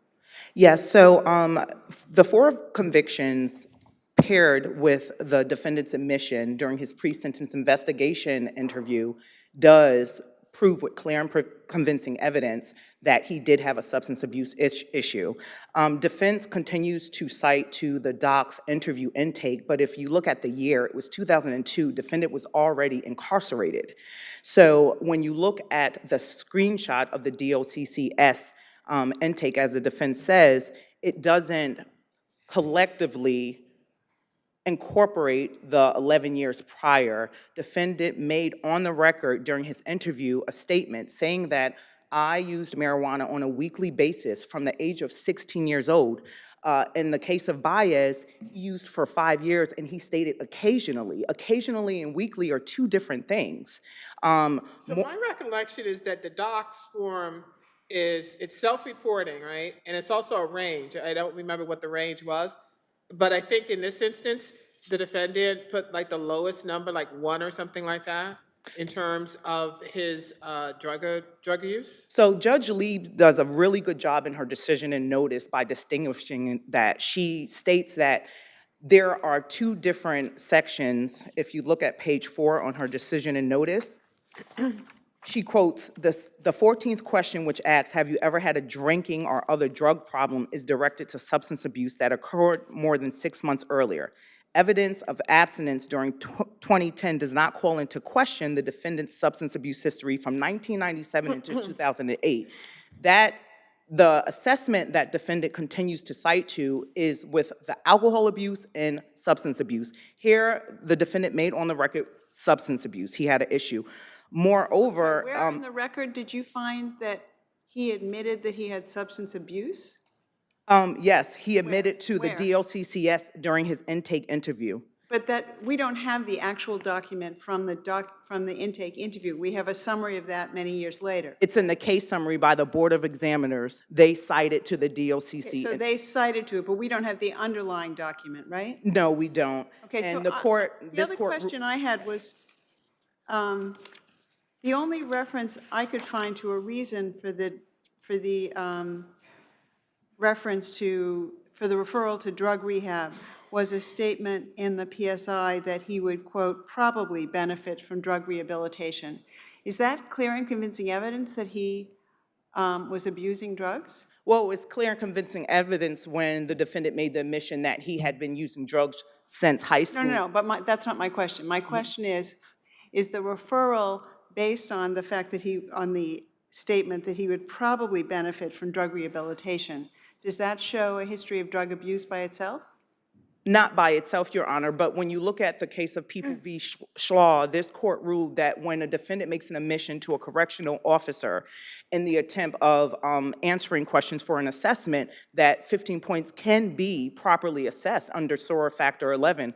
And moreover, here the defendant also has the convictions. He has 4 convictions. But counsel, the convictions are for possession, not for possession of marijuana doesn't by itself establish abuse of marijuana, does it? Right, so we have, it's paired. We have the convictions, and we also have defendant on page 30 in the SORA court hearing transcript stating, the defense attorney stating on the record, the defendant had an issue during high school with marijuana use. He's been expelled from school, he's been hanging with the wrong crowds, and he's been making the wrong Counsel, decisions. I have another question. That was on the record. If a defendant used alcohol on a weekly basis, would that constitute alcohol abuse? We don't have the frequency, Your Honor. If I say I use alcohol on a weekly basis, that can mean I can drink 3 bottles of Cabernet on a Friday. That's weekly, right? 3 bottles is abuse, right? We don't know anything about the quantity here, correct? We don't know anything of the quantity. Now the red light is on, but what about the fact that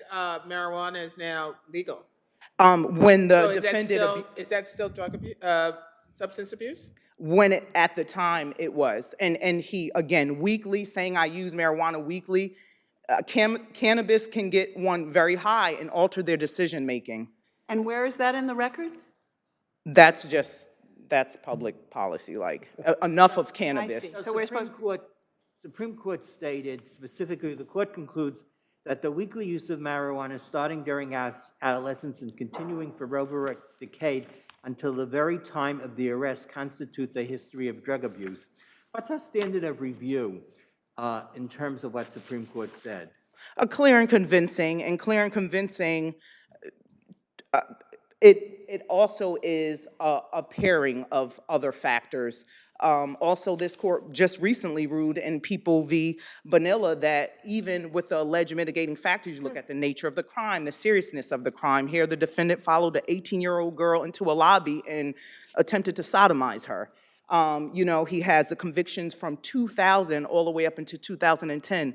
The defendant continually commits crime, continually abused marijuana. He made on several records that he did during his pre-sentence investigation report. And then I just want to point out, he said occasionally he drinks. So there's a clear distinction between occasionally and weekly. Okay, thank you very much. Thank you.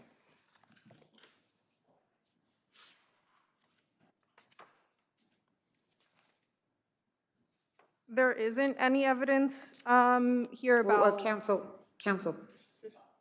She's got rebuttal. There isn't any evidence here as to how, I guess, frequently per week he was using marijuana, but it is the people's burden to put that evidence in the record. Is weekly And different than occasionally? It can be, occasionally can be, you know, I use. For 10 or 11 years? Sorry? For 10 or 11 years? For 10 or 11 years? Right, yeah, it could be, but weekly could also mean, and that's all we can surmise from this is No, he said at least weekly once a for week. he said weekly for 10 or 11 years as to the marijuana, and then he stated occasionally as to the alcohol.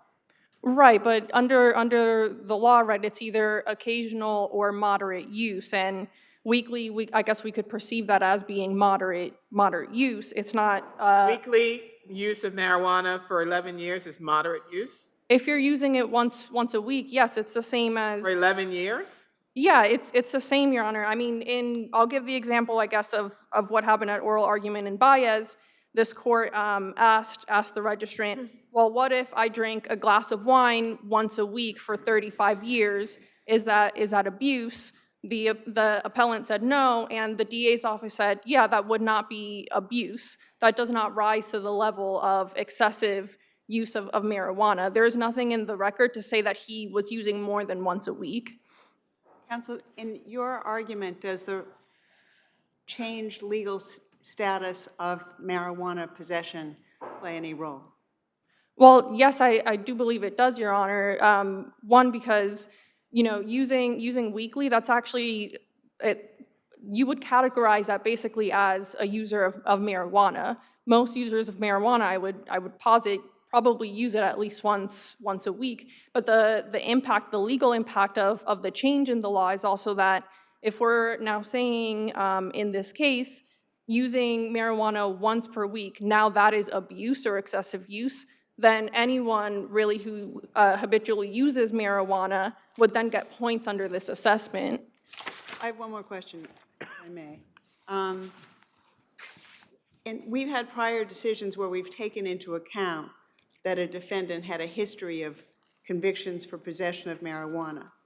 Is it your view that that case law should be re-examined in view of the current status of marijuana? Yes, Your Honor, because, and I think as the change in law takes into account, that's simply not, it's just not abuse. And if we're going to be assessing people points for Well, that's what I don't understand. The change in law is the decriminalization of the possession of marijuana. I don't see how the change in law means that it would no longer be an abuse if you use it, depending upon the frequency with which you use it. And we're talking again about, you know, every week for 11 years. Decriminalization is one thing. I don't see how that really changes the definition of abuse. I think it's a recognition that marijuana is not the equivalent of, say, you know, the use of a narcotic. Sometimes using a narcotic even once can be considered abuse. So if we decriminalized cocaine, right, and you use cocaine every week for 11 years, it would not be an abuse. Again, I mean, it's more of it's really, I don't know. I see a difference between decriminalization and abuse. I don't see how they actually mean the same thing.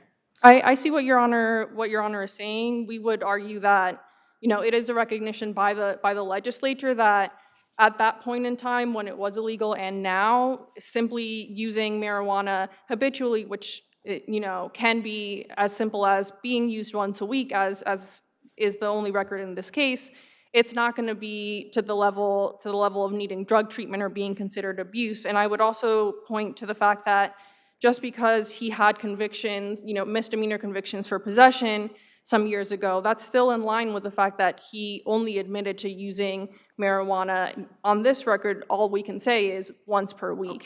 Okay, I think we got all your points. Thank you both very much. Thank you, Your Honors. Have a nice afternoon. The next case for argument is Black Diamond versus Oppenheimer.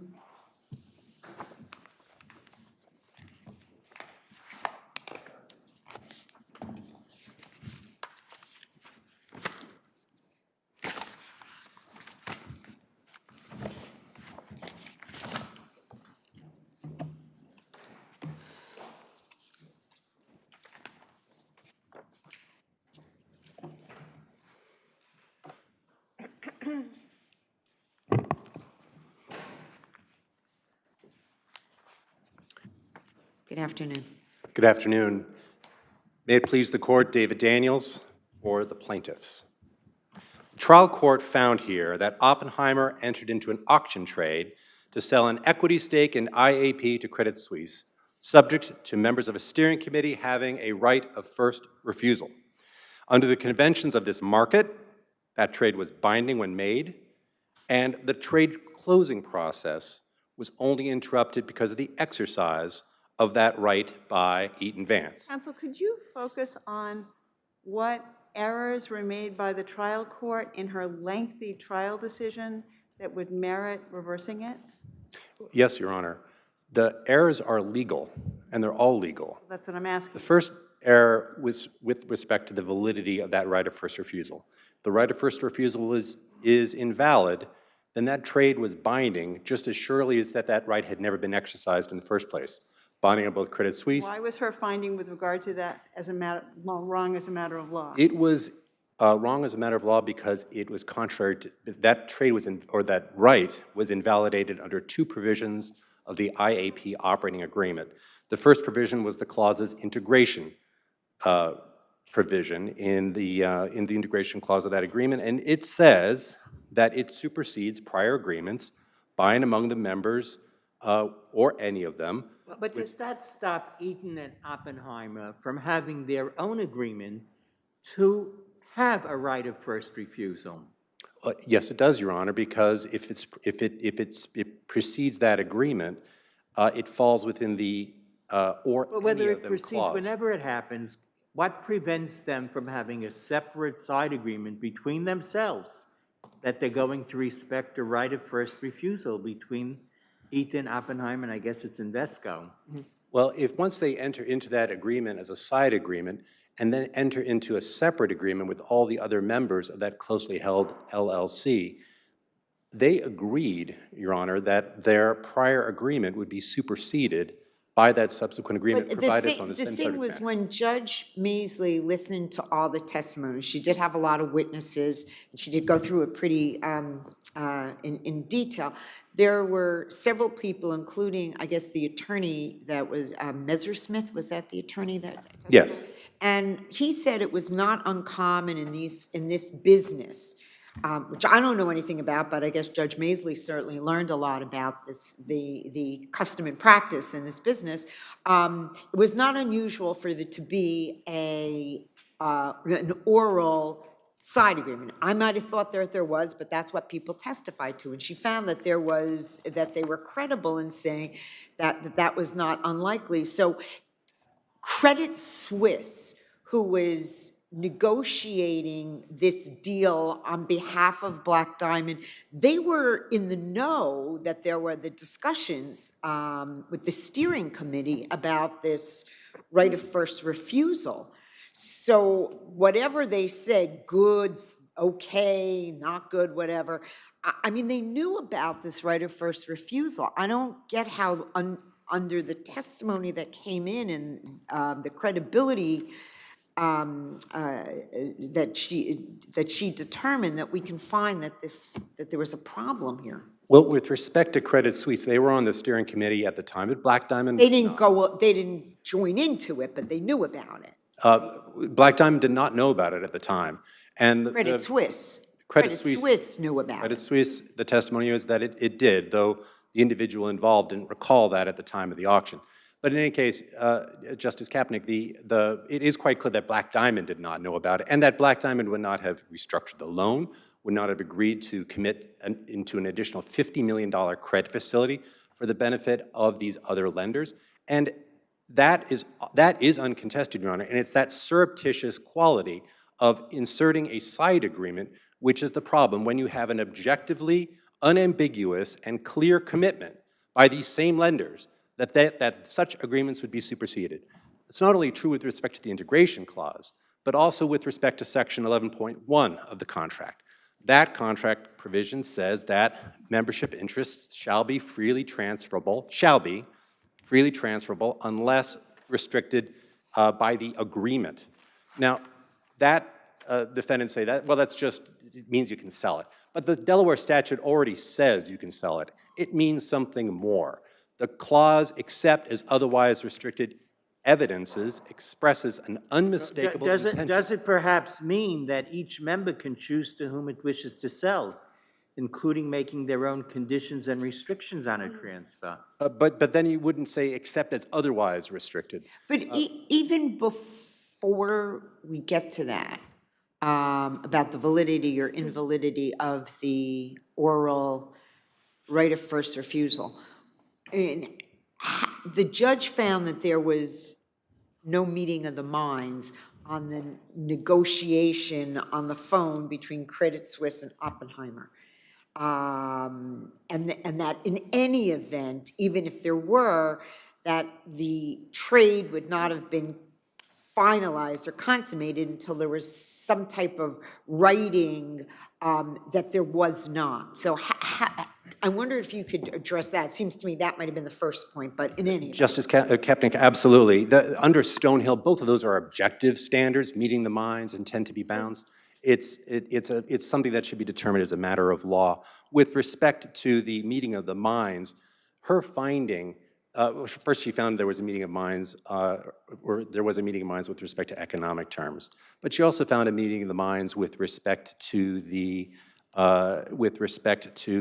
conditionality of this trade. And that's as a result of the conversation, the pre-trade conversation between Tuck of Credit Suisse and Irvin of Oppenheimer. But isn't what's apparent here is Credit Suisse thought that there was a meeting of the minds and thought there was an agreement, but Oppenheimer didn't. Oh, no, well, Your Honor, actually Oppenheimer did believe that there was a meeting of minds with respect to that condition because that trader put that condition down in the official trading records of Oppenheimer. That's uncontested, and the trial court specifically found that those trade records were reliable. There may have been a subjective disagreement as to whether or not that had been a condition, but as an objective matter, it's clear based on our findings that the Oppenheimer trader had a well-founded belief, was her words, a well-founded belief that that condition had been amended with respect to the bid. And once it was accepted, she specifically found that it was accepted with that condition. On intent to bound, again, that's an objective standard. It's governed by Stonehill. This is exactly the same kind of case as Stonehill, an auction trade where there was movement towards closing and confirmation. But I also wanted to point out specifically what the trial court found on page 64 of the record. And she said that there was an intent to be bound with respect to the April 24th trade between Eaton Vance and Oppenheimer. That's when Eaton Vance exercised the right of first refusal, accepting Oppenheimer's offer. That was also a verbal trade. It was done 2 months in advance of the execution of a share purchase agreement, and the trial court specifically found that that was a binding agreement. That's inconsistent to hold that the auction trade 2 days before involving the same asset and the same market was not, where there was no intent to be bound. Thank you. Okay, you'll have a few minutes to, in rebuttal to your adversary. So you're the attorney for Oppenheimer? Yes, Jonathan Wagner from Kramer Levin. And just so that it's clear, Mr. Wisnegros from representing Eaton Vance will address issues concerning the supposed legality or enforceability of the ROFR. I will concentrate on the issue of no meeting of the minds and whether the ROFR had to be enforceable in the first place to be a condition. In this case, Black Diamond is trying to enforce an oral agreement. The case thus turns on who said what to whom on a busy trading day 4 years Well, prior to but trial. 2 days, what he said was, and the way I read it was that 2 days later, there was another oral agreement, and that was a meeting of the minds, but the one from April 22nd was not a meeting of the minds. So who said, how do we know who said what in each one, and why is that one good and that one bad? Well, that's why we have a trial court, and the trial judge heard all of the witnesses, and I'm astonished to hear that he's saying there was a meeting of the minds, that she found a meeting of the minds with respect to this trade. She said it over and over, 5 or 6 times, no meeting of the minds. And it wasn't like some offhanded comment. She said the evidence was overwhelmingly consistent that And I think some people, she felt, had changed their testimony from prior depositions or prior statements, Exactly. and that was what concerned her in the credibility Exactly. area. It was all credibility, and you don't have to get into this contrived issue of the legal enforceability of a ROFR if you find, as she did, that there was no meeting of the minds. This is a contrived legal issue. This case turned on the facts that were presented to a trial judge, a very well-respected trial judge, who heard 13 witnesses over 9 days and concluded that there was no meeting of the minds. And by the way, she didn't base her decision just on that ground. She based it on 4 separate grounds. 1, no meeting of the minds. 2, no intent to be bound absent a signed agreement. 3, the ROFR itself didn't need to be legally enforceable, didn't need to be a legally enforceable provision to be a valid term. And 4th, as Mr. Wisnegros will address, the ROFR was, in any event, enforceable. He'd have to win on all 4 issues to prevail on this appeal, and he can't win on a single one of them. And this court in Hyman against Olson set out the standard. This is at 227, AD 2nd, 270, at 275. The burden of establishing the terms of a verbal contract which falls to the proponent presents a formidable obstacle to its enforcement. He hasn't come close to meeting that burden. The judge said that the evidence was overwhelmingly consistent, that there was no meeting of the minds. And what's happened here is we're dealing really with a moving target. They keep changing which set of conversations was the actual agreement. Now he's focusing on a conversation between the Oppenheimer trader and 2 employees of Credit Suisse. And what he's doing here is actually doing exactly what Stonehill prohibits. He's extracting one piece of a continuum of conversations and saying, aha, there's the oral agreement.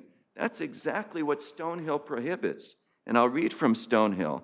In determining, this is at page 448 to 449 of Stonehill by the Court of Appeals.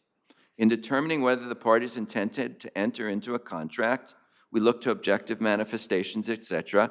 Disproportionate emphasis is not to be put on any single act, phrase, or other expression, but instead on the totality of all of these. The judge looked at the totality of all of these. She specifically focused on the testimony of one Credit Suisse trader, Mr. Tuck, who testified that there was a disconnect between the 2 key people who were negotiating this agreement. How is it that you can find, that you can reverse, that this court can reverse a finding by a trial judge under a fair interpretation of the evidence standard when she said there was a disconnect between the 2 principal negotiators? That's exactly what Stonehill prohibits. The law is not supposed to be a gotcha. One conversation, aha, we have an agreement. And, this case, although it's a private dispute, presents, in a way, public policy issues. Don't voice contractual obligations on parties who haven't agreed. And that's particularly important in the oral agreement context. Courts, including this one, are very leery of finding an oral agreement unless the agreement is absolutely clear. I mean, when they were negotiating, they knew about, they talked about this, whether or not there was a right of first refusal. That came up in the conversation, right? Well, it did. And what the court concluded was that the parties had different perceptions of what the exact terms of the agreement were. Because it was an oral agreement, so it wasn't say, here it is. It's Exactly, and it's not as if we can turn to any document. In fact, the court focused on the documents And she said that the written notes confirm that there was no written agreement. So it's not a subjective standard. She applied an objective standard. She looked at the test. That's exactly what she recited, that it's an objective standard. She looked at the testimony, who said what to whom, and she looked at the documents. And just to spend 30 seconds on the issue of whether the ROFR had to be enforceable to be a term of the agreement, Justice Friedman is exactly right. The parties can agree to anything they want. It doesn't have to be legally enforceable. And nobody said, you know, Mr. Irvin from Oppenheimer, he didn't say, quote, our agreement is subject to the ROFR, but only if the ROFR is not barred by the operating agreement. And where did anyone in the record say, quote, if the right of first refusal is invalidated by the operating agreement, then the trade isn't subject to the ROFR? Nobody said that. No, these are traders. They're not talking in legality. And this is what Mr. Irvin said in his trial testimony, quote, the IIP equity was made subject to a ROFR agreement with other members of the committee. All he meant was that if Invesco and Eaton Vance wanted the shares, then they're not going to be sold to Credit Suisse. That's all. And that's exactly what the court found. If you look at page 60 of the record of her decision, Oppenheimer conditioned any trade simply, quote, on the non-exercise of the ROFR, close quote. And by the way, the parties could have struck a ROFR, and indeed they did strike a ROFR in case there was any doubt, the day before the key April 22 date. That's at pages 27 to 28 of the record. So for all of these reasons, this issue of the legal enforceability of the ROFR, you don't even get to it. It's a contrivance. And now I'll turn it over to Mr. Wisnegros, who will show that even that contrivance is no obstacle to affirmance. Thank you. Thank you.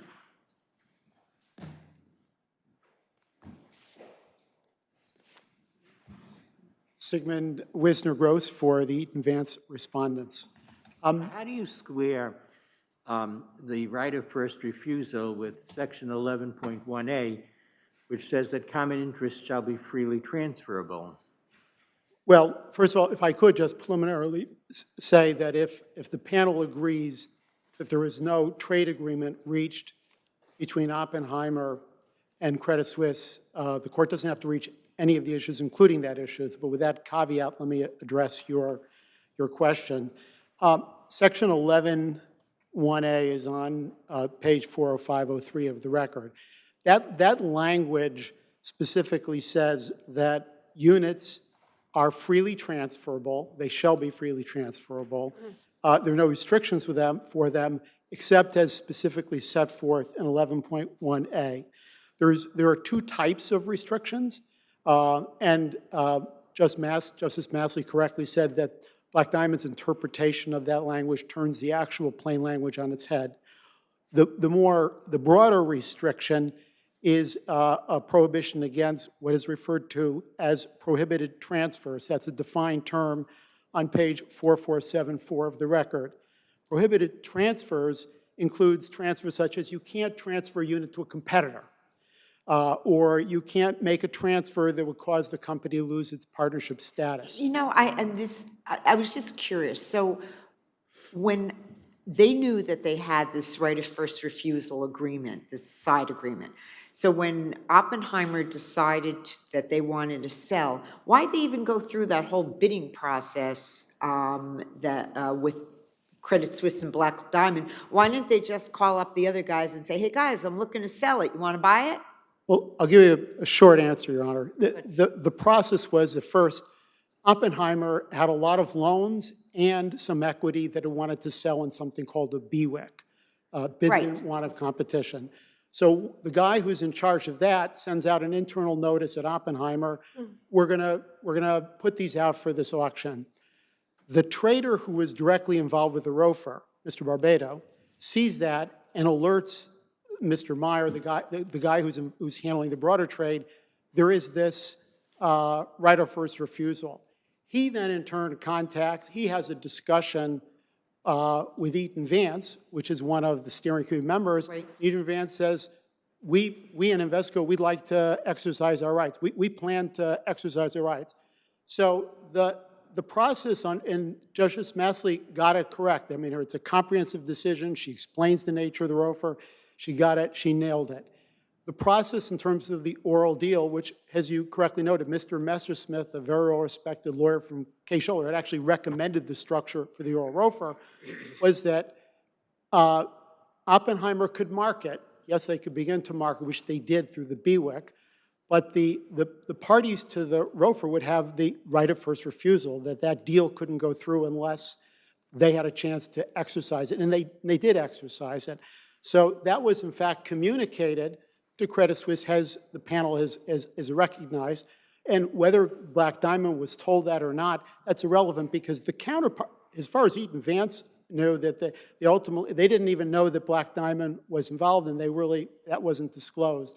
But Credit Suisse, who, in fact, ironically had been part of the steering committee and heard about this ROFR back at the time it was considered, was aware. So, and I think, again, Justice Masley really dealt with this in detail in the opinion, where she noted 8 different ways in which, when the time of the BWIC occurred, Oppenheimer acted 100% consistent with how you'd expect them to act to honor the ROFR. They first had a discussion with the counterparty, Eaton Vance, as well as Invesco. Eaton Vance said, we think we're going to exercise our rights. They went to Mr. Messersmith and said, we want to make sure we comply with our obligations under the ROFR. He advised them how to proceed. They indicated to Credit Suisse that you're interested in this security, but it's subject to the ROFR. And they made clear, as Mr. Wagner has pointed out, in connection with getting the offer from a Credit Suisse, that it was subject to the ROFR. And while that offer was still extant, there was an exercise by Eaton Vance of the ROFR along with Invesco. So it does require some understanding of how this industry operates, but Justice Masley correctly found that the conduct was entirely consistent with industry. If I could just complete an answer to the question I was originally posed in terms of the operating agreement.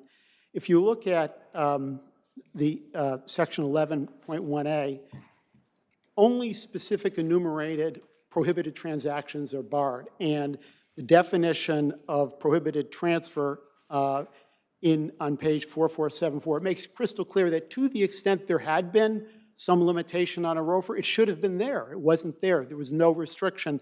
The only other restrictions were in 11.1a, which made a sale subject to 11.2, which is just simply notice of the sale to the issuer, or 11.3, which doesn't apply. That's where there's a sale of 30%. So what you have is again, Justice Masley analyzed it impeccably. You have a free ability of any unit holder to sell, an unqualified free right to sell, subject to several qualifications or limitations that don't apply here. And Justice Masley got it right. Black Diamond's argument turned the document on its head. Thank you. Okay, thank you very much, counsel.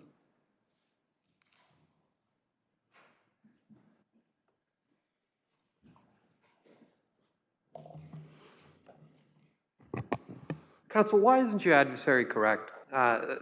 There was a trial before a judge. The judge determined credibility of various witnesses, including, I think, it's Barbarito, and came to certain findings. Why shouldn't we defer to those kinds of findings made by the trial court? Well, Your Honor, we respect what the trial court found in this lengthy decision after a 2-week trial. It's the defendants that are running away from it. With respect to the specific finding on subjective meeting of the minds or objective meeting of the minds, the trial court specifically found at record 60 that Irvin's belief that the bid was conditioned on the non-exercise of the ROFR was well-founded, and she further found that were Credit Suisse to bid, which it did, Oppenheimer's acceptance would be subject to the ROFR. Those findings are findings of fact. We accept them. However, what we don't accept was the trial court's application of a subjective legal standard to what the consequences of those were. As an objective matter, the trader at Oppenheimer had a well-founded belief that the bid had been modified and made subject to a condition. That's sufficient to show an objective meeting of the minds. It's what's objectively expressed that constitutes the trade. So with respect to that, the trial court's decision is erroneous. Likewise, also with respect to the intention to be bound. This is a market where tens of millions of dollars of assets are sold based on a phone call between traders, and that's what happened here. There was an auction, tens of millions of dollars were sold in a 6-minute telephone conversation at 3:30 in the afternoon. So one of the reasons why trading records are so important, Mr. Wagner says that there's no documents here to show anything. There are plenty of documents. There are the documents of his own client who show exactly what was agreed to in that conversation. That recording started a closing process which would have concluded but for the exercise of an invalid ROFR. And under Stonehill, that is sufficient as an objective matter. Thank you. Okay, we will take a further look. Thank you all very much. Have a good afternoon. The next case for argument is Rivera versus the city.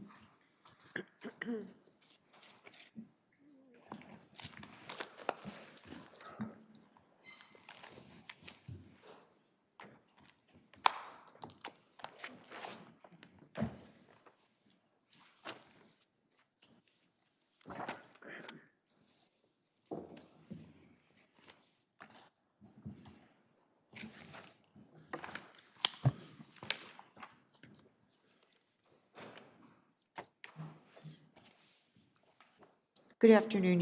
You can proceed. Thank you, Your Honor. May it please the court, my name is Jay Breakstone. I represent the plaintiff appellant, Carmen Rivera. Well, nothing so dense as trading tens of millions of dollars in this case. The question is rather simple. This is a motion for summary judgment. Summary judgment was granted to defendants. And the rules on a motion for summary judgment, I'm not going to relate to this court. But sometimes I refer to them as the tie goes to the runner. The fact is that every question of fact must be eliminated by the prevailing party. Go ahead. So what is the question of fact that's left in here that the court omitted in making its determination? Glad you asked me that. As to your, yeah, I mean, only Lettieri is actually here, right? They're only the only ones that are opposing? I think my colleague can answer that, but everybody is related in this case. Everybody's an affiliate of one person or another. In fact, the first motion for summary judgment, which was denied without prejudice by the trial court, or the motion court, excuse me, was made by Lettieri. And the relationships are, and I don't want to go over them, but basically, there is a garden apartment, is an apartment complex called Acacia Gardens. But let's just go back a step. Where did the accident occur? The accident occurs, and the best way... On the roadway? Yes. Would you agree it's on the roadway? Absolutely, Your Honor. And in fact, the photograph in the photograph is on page 352 that's annexed to your client's 58 hearing testimony. Yes, that's correct, and that's the one I'm So referring she to. puts a mark that is clearly on the roadway, and it appears to be somewhat close to a sign that says no parking anytime, right? Yes, it says sidewalk closed, use other side. There are a number of signs. Right, okay. So how therefore do we get, so that's, but in your complaint, you say 413 East 120th Street, right? That's right. Is that in front of 413 East 100 and? Here's how we get to it, Your Honor. If Your Honor takes a look at, if Your Honor takes a look at page 276 of the record, you will see what the situation actually is. I'm sorry, 276. Take a look, if you will, first. Take a look at 278 of the record. Now, this is a piece out of Google. This was taken in May of 2016.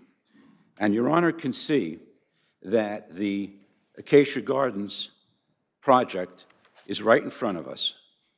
Now, if you take a look at the photograph at 276 of the record, this is when the construction is going on, and you can see what happens.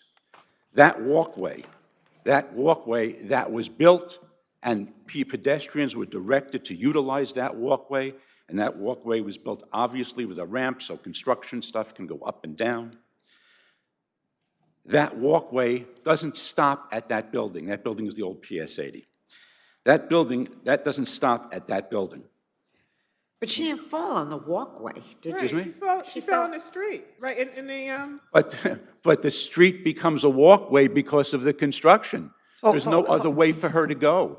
Pedestrians are told to use that. So special use is what you're arguing. I said, Special, exactly, Your Honor. cut to the chase. Is special use But and did she, constructive notice. how did she fall as a result of the walkway?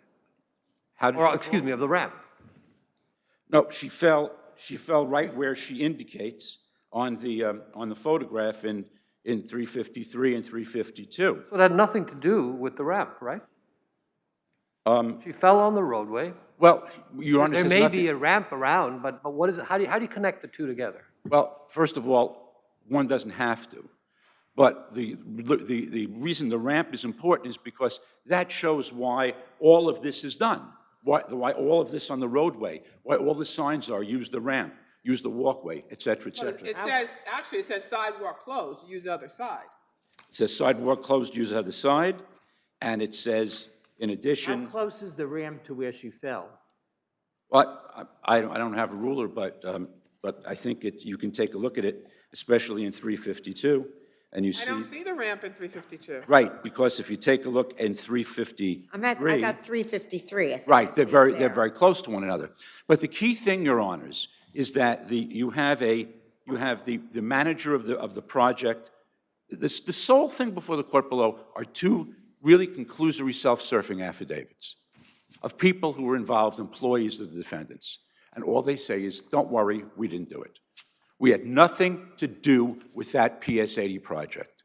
And that's absolute nonsense. Well, what they said was that they did nothing to create or cause the temporary sidewalk or the ramp. Your Honor, if that be true, and Your Honor pointed it out, right, the photograph of 352. And I'm now looking at 353, and I see the axe apparently from where she fell, and then I see the ramp. But again, I mean, they're not that close. Your Honor, look at 352, if you please. Look to the left. Do you see where that goes down, that walkway, all the way down? That's the Acacia Garden apartment. That's not where she fell. No, but it's all contiguous. If this wasn't built. It doesn't matter what's contiguous or what's nearby. What matters is where she fell. And on 352, she's very clear about where she fell.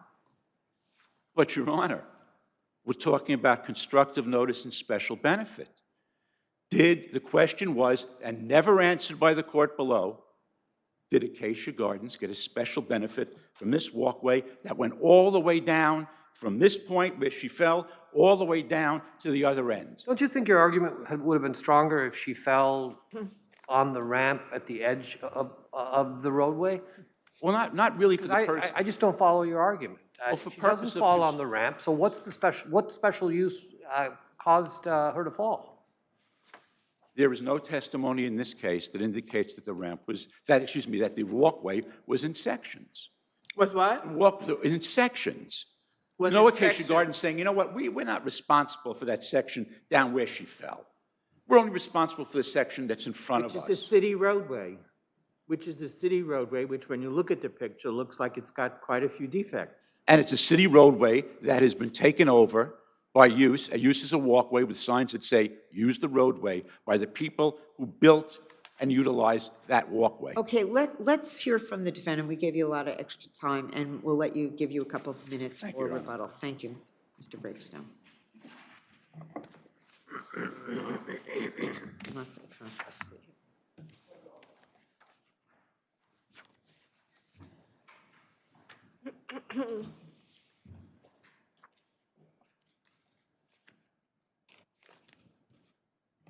Good afternoon, Your Honors. My name is Kenneth McClellan. I represent the respondent, Latier Construction Corp. It's my position that the lower court's order should be affirmed. Well, what about this argument that counsel's making about a special use because the people couldn't walk in front, they had to walk out on this walkway. Admittedly, she didn't fall on the walkway, but the walkway kind of goes on into the roadway. So were you getting some kind of benefit, and does that matter?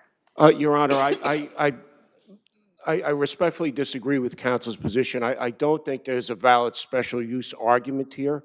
The photographs in the And record. does the diversion of sidewalk traffic into the roadway create a special use by Latier? It does not, Your Honor, and even if it did, where the plaintiff stepped, she described in her 50H testimony as a dent. She said at page 1, she didn't say anything about a ramp in her testimony. At page 168 of the record, she says, as I was walking my dog, as usual, I went to cross to go home, and as I was walking, my leg twisted. It felt like a sprain, like the floor was not leveled or something. I can't explain it, but I twisted my leg, and when I looked, it was a dent in the street. There's no testimony about a ramp. She was walking across the street, in the middle of the street, she said, right? She crossed in the middle? That's my understanding of the testimony, Your Honor. Well, she did say that there was a ramp. She said she noticed a ramp that was like 2 or 3 steps from the street.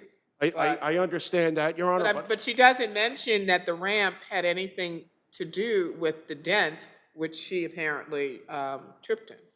That's my point, Your Honor, and I agree with Your Honor there. And some of the other points that counsel has made in his brief, I have to disagree with. I mean, if there was a special use here, it would arise from the fact that Latier is not permitting this sidewalk to be used.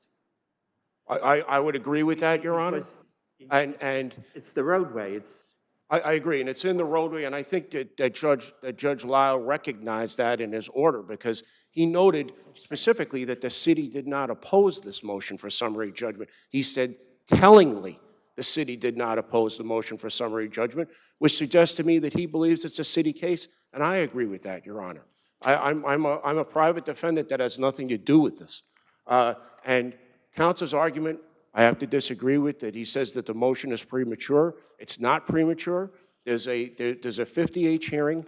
There's a 50H hearing where the plaintiff testified exactly about how the accident happened, and she identified with circles where the accident happened. Could there be a special use of the roadway based on how the construction was set up, the ramp, et cetera? I don't believe that's the case, Your Honor. And if you look at the pictures, I don't have the exact same site as counsel, but at page 148 of the record, there's a ramp, but there's a yellow line, and then there's like a little drainage area. That's a ramp, but that's not what I would describe as something that's contiguous. Where the plaintiff fell was what she described as a dent. It had nothing to do with any kind of elevation difference or anything like that. Latier's not getting any benefit from this little area of asphalt and this little dent. They don't get a benefit from that. There's no special use there. And I think that the court appropriately dismissed my client when they searched the record. Frank. Thank you. Judge Frank was, I appreciate that. Judge Frank was empowered to find that by searching the record, which he did. We had made a motion for summary judgment prior, which was denied. Judge Frank wanted to see the photographs. They were supplied. And then, in my opinion, he zeroed in on the city, and that's the correct decision. And I would respectfully request that Your Honors affirm the lower court's decision. And unless there's any other questions, I'll stand on my brief. Thank you, counsel. Thank you, Your Honors.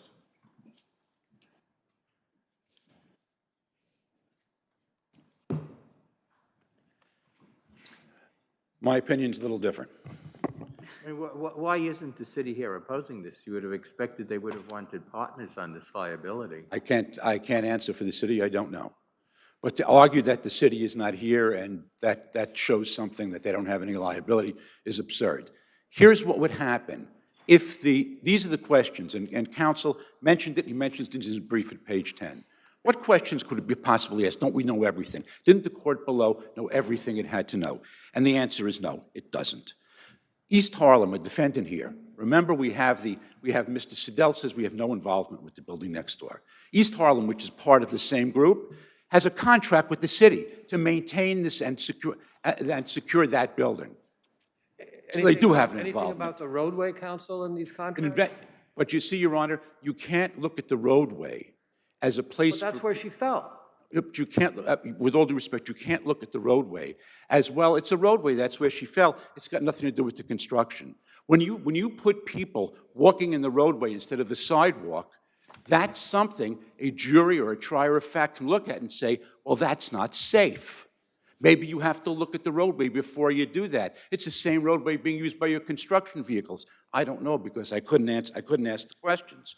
But when the defendant says, what questions you would ask? I'd ask, what instructions are given to suppliers moving construction at the site? Did the walkway impede construction?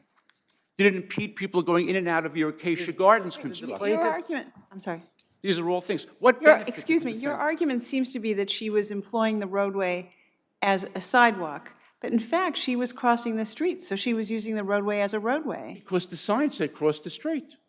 Don't use Well, the no, sidewalk. she said she crossed the street because she wanted to get home. Well, yeah, but there's a big sign in the photograph that says, don't use the sidewalk. Go across the street.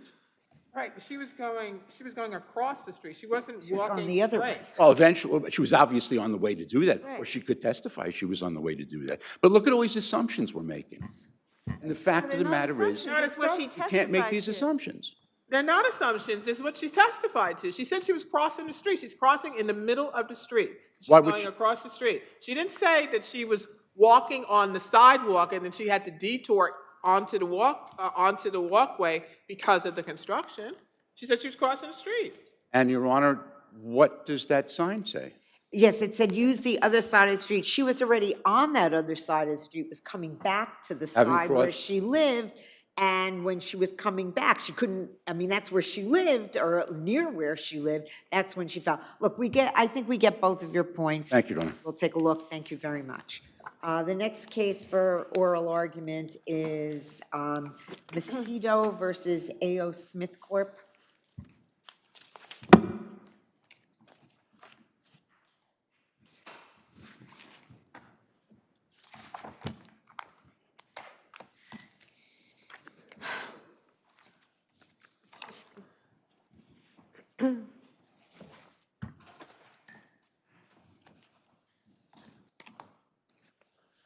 Good afternoon, and may it please the court. Peter D'Annunzio from the law firm of Clyde & Co. on behalf of the appellant, Burnham LLC. Burnham requests reversal as a matter of law here of Supreme Court's order that Burnham's corporate representative sit for a deposition as to Burnham's financial condition and its wealth in connection with the punitive damages claim. Now, at the outset, I mean, isn't there an order in place in these asbestos cases that Shelley Olson, who was this, I know she's not anymore, but was the special master in these cases for a long time, and Judge Silvera, who handled a lot of these cases, we're very familiar with, and they said this is an appropriate deposition to be held at this time. It's in conjunction with the existing case management order. What do you want us to do here? so we would like you to... This is a discovery issue in a case. Well, it's 2.5 years. an important issue with respect to allowing an invasive deposition in an area that A, isn't permitted by the CMO, and B, has never been permitted by an appellate division of this court. So, but the cases you cite, counsel, are those similar facts? Aren't those? They are. They're very similar. Are they asbestos cases? They're not asbestos cases, but they involve the same type of information, which is tax records. But there are certain, I mean, I think that leads to an important point, because there are certain orders that have been created to deal with these particular types of cases. That is true, but the provision specifically created here, which is Section 24B of the NICAL CMO, titled Discovery on a Defendant's Financial Condition, was crafted by former presiding Justice Moulton to govern this issue and to limit discovery. Again, in an asbestos litigation, right? Well, that's correct, but it applies That's to... okay, so that's the whole point. We're dealing with an order or orders regarding asbestos litigation. I'm not really understanding what the issue is. So the issue is the order of a deposition into Burnham's wealth and its financial condition, which whether this is an Didn't that only follow after Burnham failed to produce appropriate responses No, Your that Honor. gave them any well, that was what the order said, that Burnham failed to provide any substantive information, and that's why it moved towards scheduling it, towards ordering a deposition. Isn't that right? So that is what the order provides, but I think it's important here to point out that while our position is that there was legal error here, even if you review this case under an abuse of discretion, you should reverse for two. So your position is that Burnham should not have to turn over any financial information?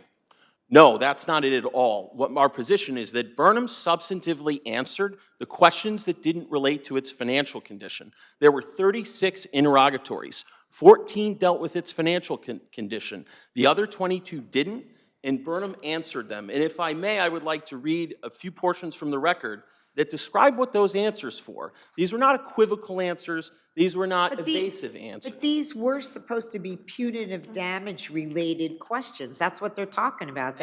And they were. Well, they had two parts. They had ones that dealt with financial condition Right. and wealth, and ones that didn't. So why, but that's, on punitive damages, the financial wealth is kind of the main issue, isn't it? Not pre-trial. No, plaintiffs propounded liability interrogatories as well, and Burnham answered the majority of them. But they say, look, if the damages claim has been asserted and it exists up to the time of trial, they can have it. You don't have to wait. I mean, you don't have to wait until after the trial to determine the punitive damages information. You can get it before. Maybe you won't. Maybe the jury won't find punitive damages. Maybe that won't ever get to that, but it still requires you to answer those questions. It does not, Your Honor. What the CMO requires is the production of reliable financial disclosure, which is a 10K or an audited financial statement.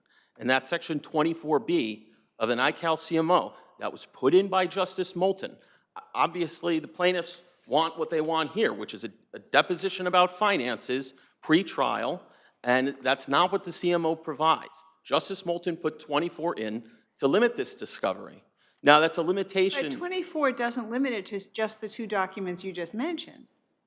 There are punitive damages standard discovery, and then there's the reliable financial disclosure. But no, the CMO does not permit a deposition as to that, and neither do the decisions of this court, which are also extant. This court has never allowed that sort of discovery. Under its decision in Swozey versus Parente, evidence of a defendant's wealth is not relevant until a jury returns a special verdict. But that was not an asbestos case. That's Swozey versus Parente. Look, let's hear from the other side. You have 2 minutes to respond to it, okay? Thank you.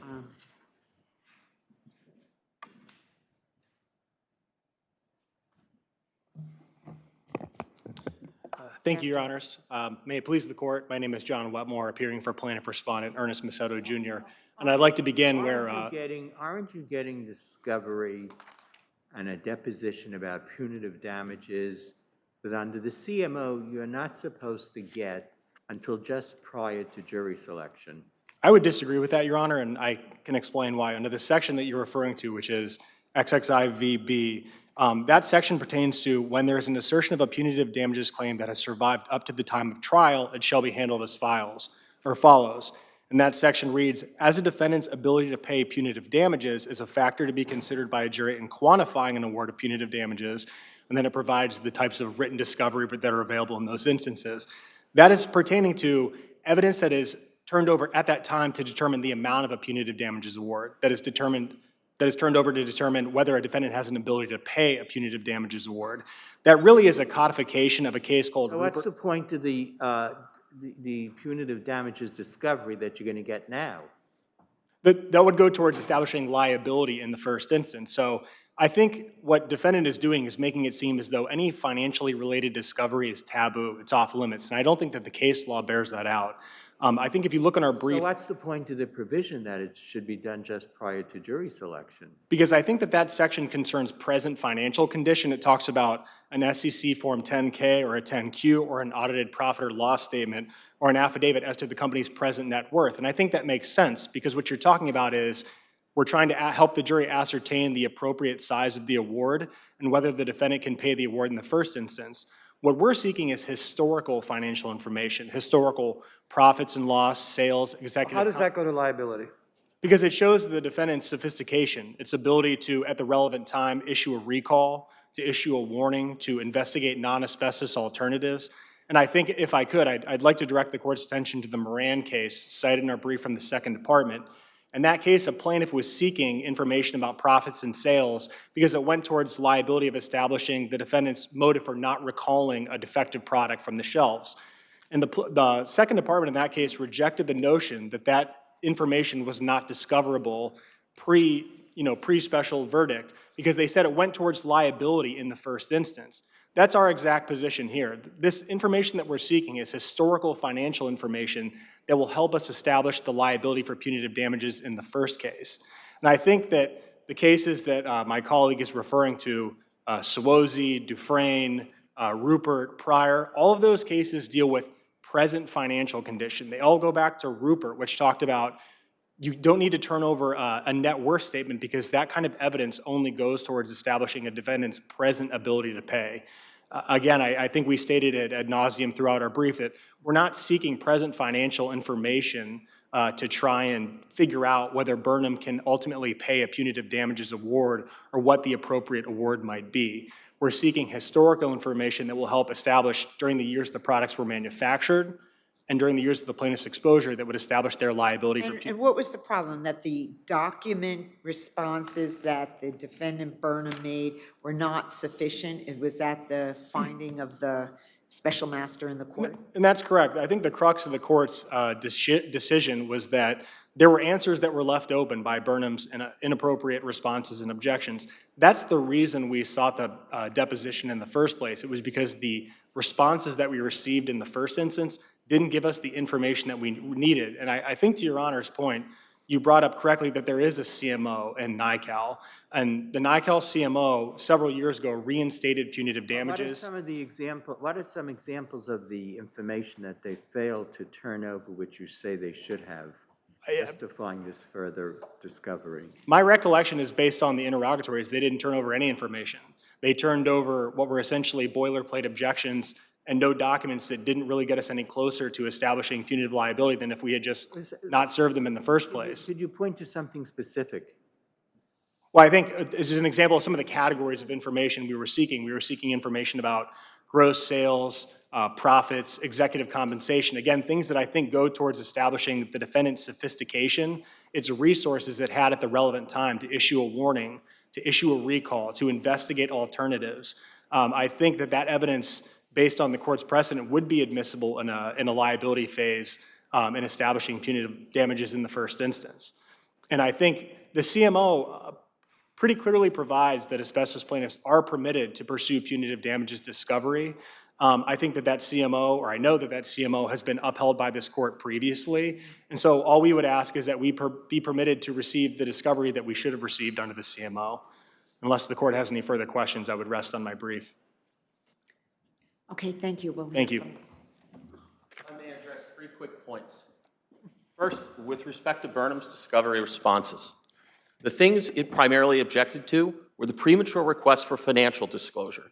And I would like to note from Burnham's responses, here are its answers. These were not boilerplate. Question 16, have you paid any asbestos personal injury, wrongful death, punitive damages judgments? Answer, no. Question 17, have you ever been cited, admonished, reprimanded, or fined by OSHA? Answer, Burnham has not received an asbestos-related citation. Question, did other manufacturers which provided asbestos-containing products for you ever include a caution or warning on the products? Answer, Burnham states, to the best of its knowledge, no. Question 29 asks if the product name, product packaging, or product literature was ever changed to remove the word asbestos. Answer, to the best of Burnham's knowledge, no. And that's how Burnham responded as to 19 of the 22 interrogatories that didn't relate to its financial condition. So when they say we're not responding, they're correct that we're not responding. We did object to the financial condition discovery because, A, it wasn't permitted under the CMO. Counsel, can you address your adversary's point that what was sought was historical financial data to establish liability, not damages, and therefore it's I permissible by can. the CMO. That claim does not comport with the record. Here's what they asked for. Interrogatory number 4, state the dollar amount of your net worth for each year from 2009 to the present. So that is present financial information. They didn't ask for dollar amount of net worth from 1970 or 1980 or 1990. Interrogatory number 5, state the dollar amount of your net profits for each year from 2009 to the present. 6, 7, and 8 go all the way up to the present.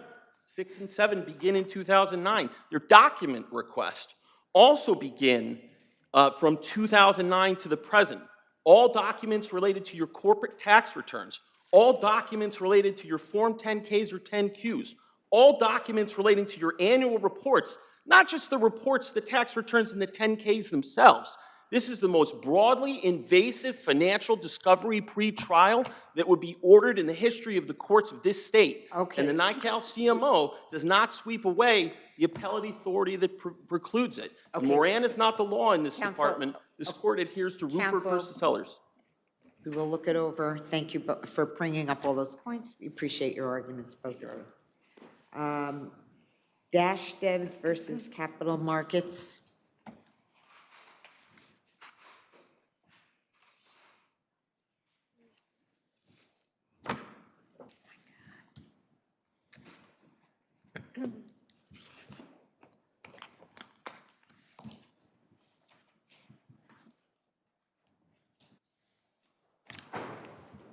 Counsel, for the appellant.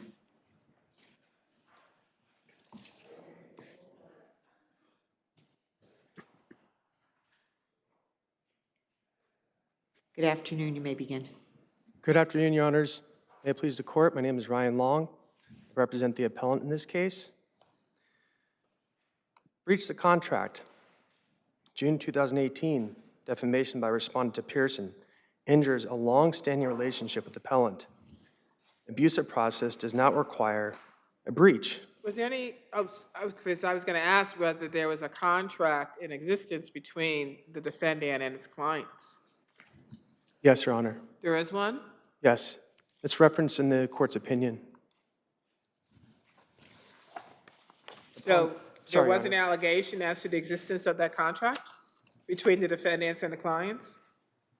I believe, Your Honor, in the complaint and the counterclaims, it mentions there was a long-standing relationship and the revenues that were obtained. Well, the motion was to dismiss defendants' counterclaims of tortious interference, right, with contract. So we had to find that there was an allegation of a contract, right? The contract is in the record. In terms of the counterclaim, Are you I don't, claiming there was a written contract in the record? yes, Your Honor, it's in the record. I'm sorry, which contract are you referring to? There's a contract between Pearson and Capital Markets Placement. It's not on the record of appeal, Your Honor. It's in the record in the case, but But if we don't have it here, how can we rely on it?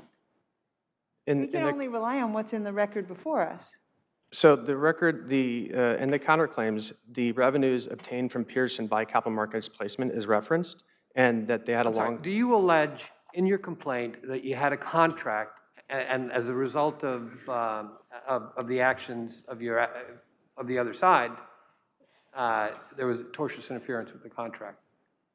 Yes, Your Honor. The counterclaim can be read as such. The 2000. No. Not that the counterclaim can be read as such. Do you allege that there was such a contract? Yes, Your Honor. I mean, we saw that you counterclaims. alleged that there was a relationship. I mean, I'm sure your company, your client's company, had relationships with other people, but in order to sustain a cause of action for tortious interference, you have to have some kind of an actual contract that was tortiously interfered with, don't you? Yes, Your Honor, and I believe the counterclaim alleges that the relationship was injured as a result of the defamation. And where in the record, am I correct that you just said that the contract that you're claiming was violated is not in the record before us? The court's opinion references the contract? No. Am I correct that the contract that you're claiming they interfered with is not in the record before us? Correct.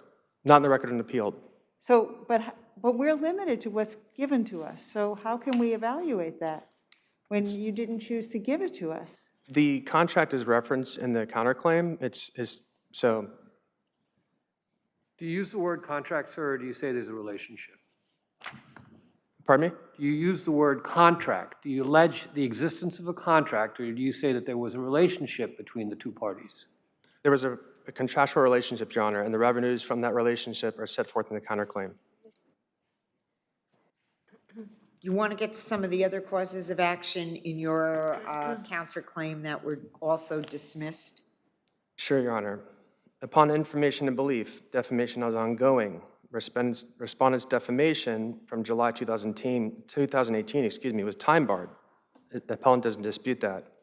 However, appellant argues that it was actively concealed, namely there was June 2018 defamation was actively concealed. It was produced in 2021 to me by respondent. Well, on a counterclaim, on a counterclaim or a claim for defamation, aren't you obligated to plead with particularity? And just to say on information and belief, we think that the defamation is ongoing, how is that enough to sustain the cause of action, which otherwise I believe the judge dismissed on a statute of limitations theory because it was more than a year later and we just have information and belief? It doesn't have to be more than that. Yes, Your Honor, the June 2018 defamation to Pearson was produced in 2021. We didn't have it earlier on. So we alleged it was ongoing, the defamation, meaning that it was continuous. It wasn't just one instance. We referenced No, I understand, but did you have anything specific? I mean, just to allege it on information and belief is not the type of particularity we need to sustain a defamation cause of action under these terms. I mean, just to say we think it's ongoing isn't good enough. You needed at least one instance to show that it was, in fact, ongoing. Yes, Your Honor, the defamation to Pearson from 2018 in June is in the record of appeal. It's in the last few pages, Your Honor. It's incorporated into one of my affirmations. Yeah, but what happened after July 2018? I mean, there's a one-year statute of limitations on that. Yes, Your Honor. Counterclaim is served in November of 2020. Yes, Your Honor. We allege that basically the defamation, they denied that there was any other defamation, and then they produced this defamation in 2021. So we argue that basically there was a fraudulent concealment of that defamation. They denied any ongoing defamation, then they produced a defamation later on. You allege, you say, and upon information and belief, plaintiff has continued to defame defendant to clients such as Pearson. But again, I'm not understanding, where are the allegations again as to anything after July 2018? Your Honor, at the time we filed the counterclaim, we did not have the defamation from June 2018. It was produced in 2021. At that point, I amended my affirmation to include that document in the record, Your Honor. Okay, let's hear from the other side, and then you can respond to anything that you'd like to at that point. Thank you, counsel.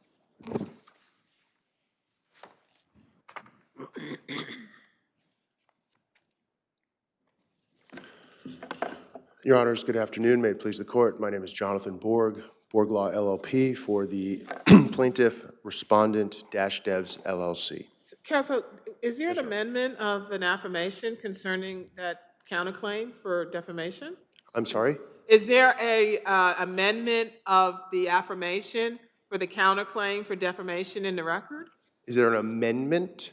Your adversary just said that he amended his affirmation to include information as to the counterclaim. Is that what he just said? I'm a little confused as to what counsel said, frankly. There was an amendment to the answer that was permitted briefly by the court in part with respect to certain factual allegations, but the actual legal allegations, the actual counterclaims were not, in fact, amended.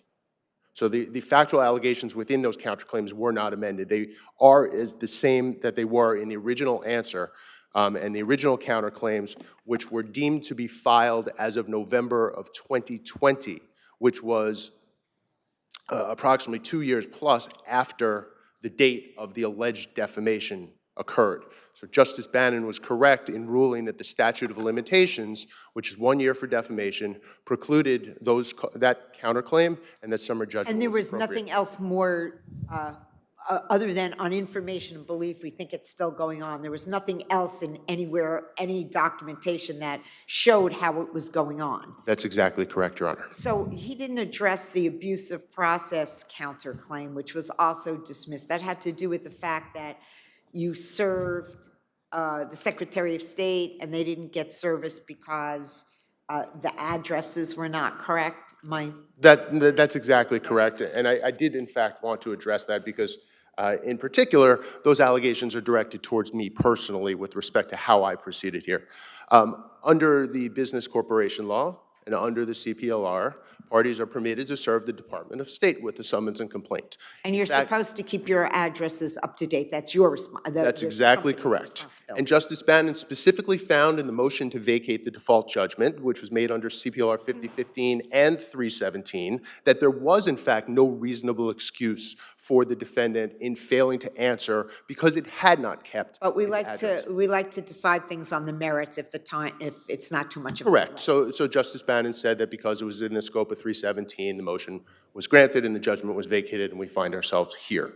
But with respect to the abusive process claim, the other points that counsel made is that because he sent a single email or two emails after the action was filed, but never appeared in the case, never said he was retained in the case, that he somehow should have been served with documents in the case. He also says that he should have been served with a copy of a restraining notice, or the judgment debtor should have been served with a copy of a restraining notice. Or that you shouldn't have pursued the restraining notices in the first place. Well, he could have very well moved for a temporary restraining order when he moved to vacate the judgment. He chose not to do that for whatever Was he reasons. actually the attorney of record at the time that you made that service? There was no attorney of record. I think he said came that. into the picture later. He didn't come into the picture until August of 2019 after we had executed upon accounts at Chase. But doesn't he say that he was in the process of being retained and you knew this? He says that he was in the process of being retained, and he never was retained, as far as I know. He never appeared in the case. He never filed a notice of appearance. His client never filed an answer. His client never filed a motion to dismiss in lieu of an answer. There was no appearance whatsoever, and without appearing under 320 of the CPLR, he's not entitled to notice. The procedures under Article 52 that were employed once the judgment was entered were lawful, proper. They don't constitute an abusive process. The tortious interference claim attempts to bootstrap on the defamation and the abusive process claims. We think they're improper. There's still a breach of contract counterclaim. So right now, this is a breach of contract claim against each other. That is correct, and we feel that the fraud counterclaim is both duplicative of that breach of contract claim and also not alleged with particularity. Thank you, Your Honors. Thank you. All right, Mr. Long, you have 2 minutes to respond.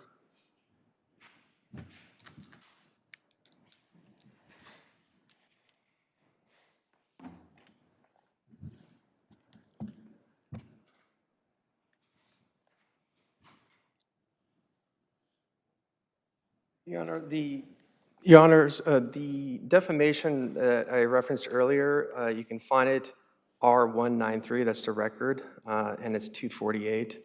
That's the document that I was mentioning, the additional defamation. It was not produced to me until 2021, and initially, counsel for the respondent denied that there was any ongoing defamation. So I don't understand. So your position is that the cause of action didn't accrue until you were provided with the document, or what? Is that really what your claim is? Yes, Your Honor. There's case law regarding equitable estoppel, regarding statute of limitations. When somebody conceals a document, they produced this document in 2021. I believe they had it all along. When did you first ask for it?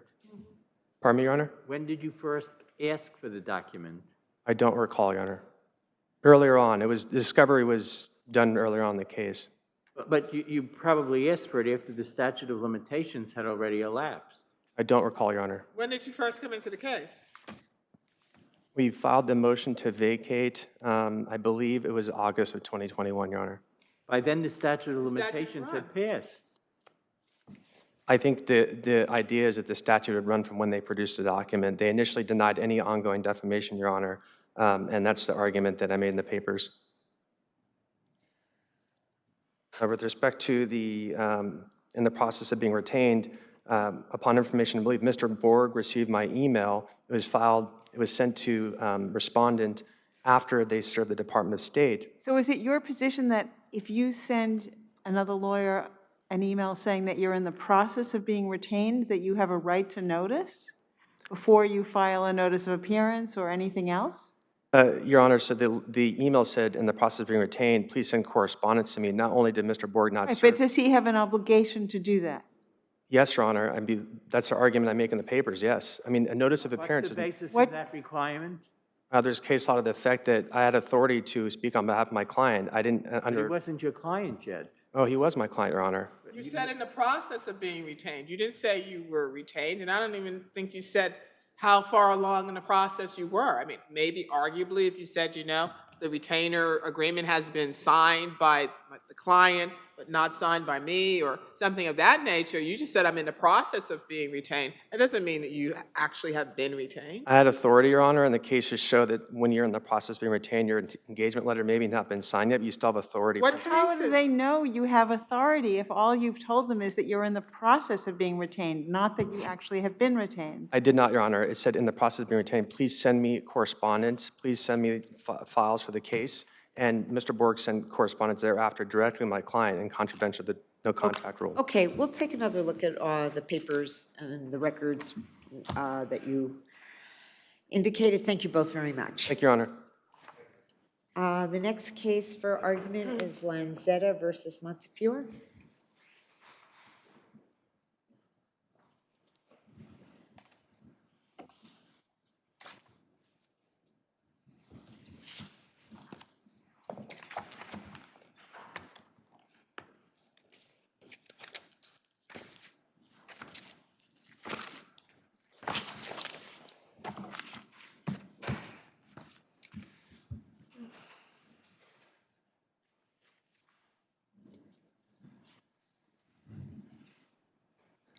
Good afternoon, Your Honors. May it please the Court, my name is Jerry Grunsfeld for the appellant. Your Honors, this is an identical appeal to one that actually I argued before, I believe, 3 justices of this court back in January. The case is Greenberg. Yes, we're very familiar with it. Okay. Subsequent to, the underlying trial court decisions were issued prior to this court's decision. Correct. So in my mind, this is a very straightforward appeal. There is now binding, at the time the trial court issued the decision granting summary judgment, it was because there was no binding precedent from the first department, so it followed the second department's precedent from the case of Cronin. But now that this department has issued new precedent for the first department, it seems clear to me that the trial court's decisions need to be overturned. Just a couple of brief points with respect to the Dr. Potenza and Montefiore, which was the second of the 2 motions to be filed. They based their motion solely on the fact that the trial court had granted the first motion, which was based solely on the Cronin decision. So there is no other argument contained, so that should literally be... It's a very short decision. The Judge Gonzalez just relied on Judge Right, Gibb. and importantly, those defendants' motion contains no other argument, so there cannot be any other basis for the court to differ in this case with respect to their motions. With respect to Dr. Hurst's underlying summary judgment motion, although the trial court only decided it based on Cronin, and therefore it should be overturned. If the court would like me to address why the other argument contained in their paper, which the trial court did not address, why that shouldn't be a grounds for differing in this case, I can briefly address that if the court would like. Does anyone have any questions? Because maybe we should listen to what they have to say, and I'll give you an extra minute at the other end, because I think that might make more sense under the circumstances. Okay, thank you. Thank you very much, counsel. Good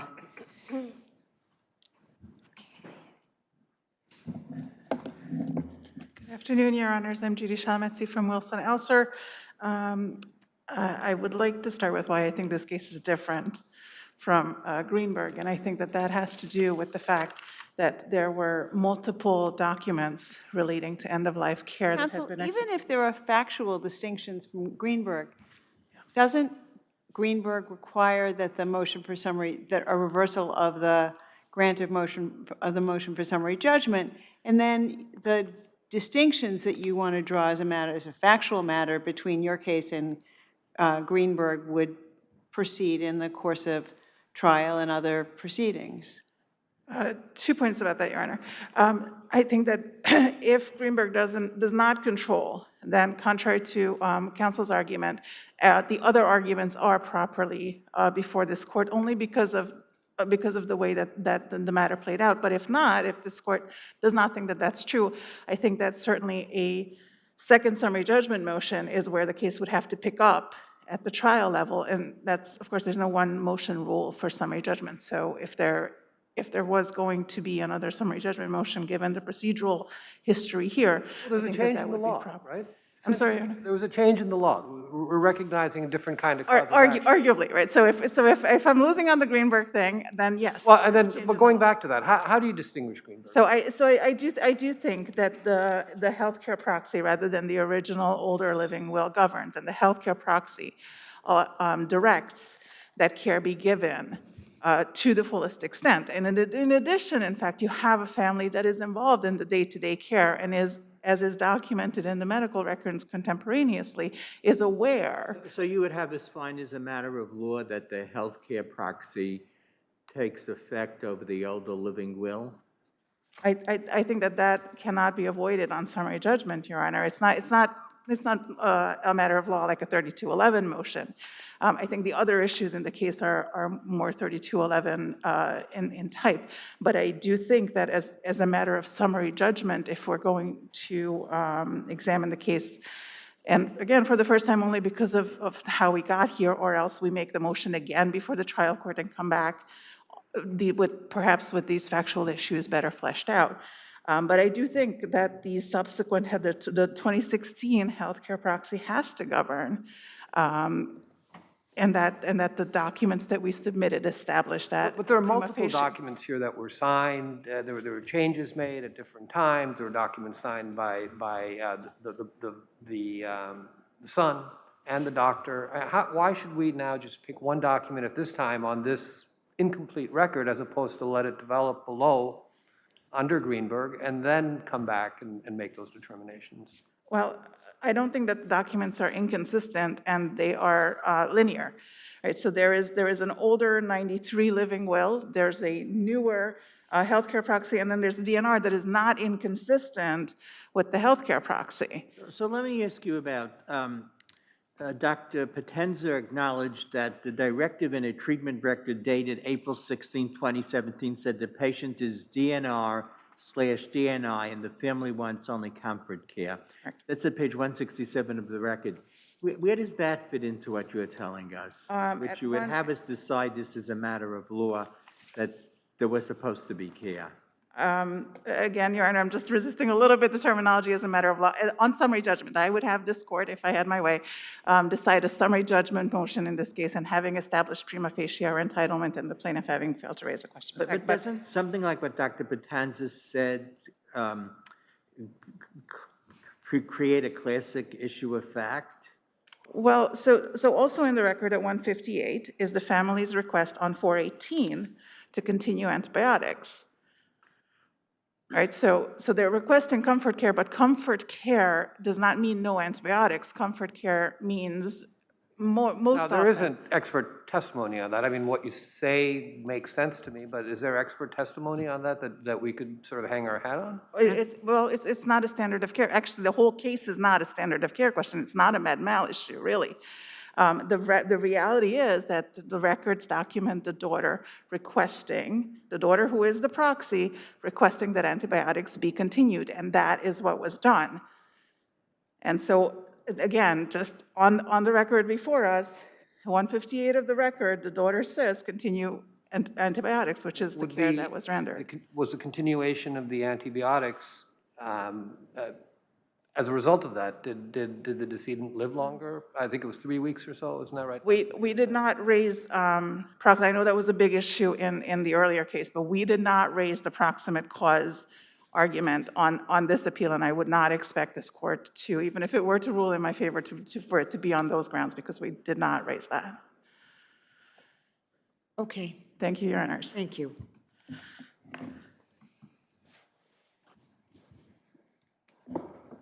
Good afternoon, Your Honors. My name is Andrew Harrison. I'm from Garson and Jacob. I'm here for the respondent, Dr. Hoekster. This decedent died from Lewy body dementia. He did not die from sepsis. He did not die from an infection. Part of our argument here today is that the administration of IV hydration, of IV antibiotics, had no impact, no prolongation of his life whatsoever. It was comfort care. He died from Lewy body dementia. But aren't those questions of fact that haven't been resolved at this time? Well, and I that would under answer your... Greenberg should be allowed to develop in the normal course of the proceedings. I would answer your question by saying that we're not the party that is claiming that that this patient would have died within 1 to 3 days sooner, but for antibiotics, but for IV hydration. That is plaintiff. He did not submit an expert affirmation. He is speculating that this decedent would have died within 1 to 3 days, but for the antibiotics. However, I would call your attention to the fact that the decedent was discharged from the hospital on April 24th. I'm sorry, Counsel. Wait, please let me finish. Wait, no. All right. Sorry, you have to Did you raise that argument below with respect to the expert? I'm sorry, I can't hear Did you you. raise the argument with respect to the expert below? Did I raise the issue of There's no plaintiff not- expert, there's I no believe that's in expert. our reply, yes, and it is in our brief here today. In your reply? I'm sorry? So it was in your reply below and on appeal here, correct? Yes. Okay. So there's no expert affirmation. But that we this didn't, decedent- isn't part of the reason because of the posture of this case? I mean, you were moving before Greenberg, so you said there is no cause of action for this. There's no viable cause of action, so we don't really have to go any further. Now, we've already decided, well, maybe it can go further. So now you have to go back and do some of the discovery you didn't do because of the posture. We don't have to, because this case is distinguishable from Greenberg for many reasons, which in 4 minutes, I won't have time to tell you all of those reasons. I would like to finish that this patient was discharged from the hospital on April 24th. He was transferred to another facility, Calvary Hospital, where he died 12 days later. The Calvary Hospital is not a party. They're not being sued. They did not allegedly perform any intervening medical care that prolonged this patient's life, but plaintiff's whole cloth claims that this decedent would have died within 1 to 3 days, but for the antibiotics, does not track. What does track is that this patient executed a healthcare proxy, July of 2016, a mere 8 months before he was admitted to this hospital, where he said, in his own words, use any means necessary to save my life. That's what he said. There was a 93 living will that was executed some 25 years earlier, but in 2016, when he's actually closer to death, he completely reverses that. And then what about the 2017 document? Yes, in 2017, there's a DNR, DNI that says, do not resuscitate me, do not intubate me. That was not done at the hospital. The problem I'm having is that you made several claims in your motion for summary judgment, one of which was that plaintiff's claim for prolonging decedent's life is not a cognizable claim under New York law. And Justice Higgett granted your motion solely on that basis. Well, which is certainly a questionable decision in view of Greenberg. And it seems to me that none of your other issues were reached by the motion court. So I don't see how you can ask us to decide the issue on any other basis other than that on which Judge Higgett ruled. And, and he clearly made his decision based on Cronin and before Greenberg was issued. It is unfortunate that Judge Higgett was so convinced by our first argument that he did not reach our other arguments. He did acknowledge them in his decision. I would say that he was correct in his decision, that in fact, the Healthcare Agents and Proxies Act was passed in 1990. Since then, there have been 0 trial courts that have awarded damages for a wrongful prolongation of life cause of action. There have been 0 appellate courts that have sustained and affirmed an award of damages for a wrongful prolongation of life. There But are our damages. decision in Greenberg made that possible. So that you're right, there were no prior decisions that made that possible. Our decision in Greenberg opened that up. So yes, I'm not saying that Judge Higgett was wrong when he wrote his decision. But what I'm saying is, given that that's the only issue he ruled on, I don't see how you can ask us to rule on issues that he did not decide. Well, as you well know, all of this is before you. It's in our original motion. It is in our brief. I have seen other appellate decisions that have affirmed on other grounds. I would ask you to do that. I would also let you know that the statute, the public health law does not in itself, in its text, in its legislative history, in the governor's legislative memo or the sponsoring senator's legislative memo ever state that there is a separate cause of action for monetary Counsel, damages. are you arguing that we decided Greenberg wrongly? And I'm glad that we're here today, a mere Counsel, 7 months later. Excuse me, are you arguing that we were wrong in our decision in Greenberg? I believe that Counsel, this could case you is answer different my enough from question? Greenberg. Counsel, could you answer my question? Are you arguing that our decision in Greenberg is wrong and that we should depart from it? I could not find any statute or case that supports the idea that there's a monetary damages cause of action for wrongful prolongation of life. Okay. Thank you very much. Thank you. I will allow the plaintiff a few minutes to respond to the various arguments made by the defendant, which I think in this case made more sense.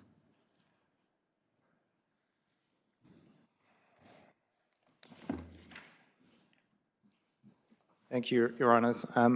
As set forth in Appellant's brief, the reason why plaintiffs never originally included an expert affirmation with respect to causation in the underlying trial court decision is because defendant Dr. Hochster only raised it in their reply affirmation, as was just stated. So, But as I understand, one of the central points that they're making is that, fine, Greenberg is the law, but even under Greenberg as being the law, still, they did not violate the instructions that were given. right. So there are two different motions. There's Dr. Hochster's, and they raised that in their appeal, and there's the hospital and Dr. Potenza. They did not raise that at all in their appeal. So with respect to the hospital and Dr. Potenza's motion, that should not be a consideration, because their sole motion Is that really so on a motion for summary judgment if it was raised in the other, if it was raised in the other is that really so on a motion for summary judgment if it was raised by the other motion? I believe so. But regardless, let me address the substance of the court's question. The plaintiff's appeal gives several reasons why that healthcare proxy it does not preclude plaintiff's claims and is not a reason to differ from the Greenberg decision. The healthcare proxy, which was written in hospital when the plaintiff was admitted for an acute illness, does not contradict his living will, which says that if I become terminally ill, I don't want any interventional treatment. The healthcare proxy just says— Is what's really an issue the period of time from April 19th to April 23rd? Because as we've just learned, he goes to cavalry. Are those the operative days? No, Your Honor. The issue is that from April 15th onwards, which is when the— When does he leave the cavalry?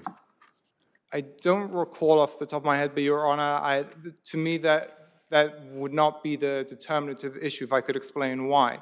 By April 15th, the hospital had told the patient's daughter and son that there was no possibility for the patient to recover.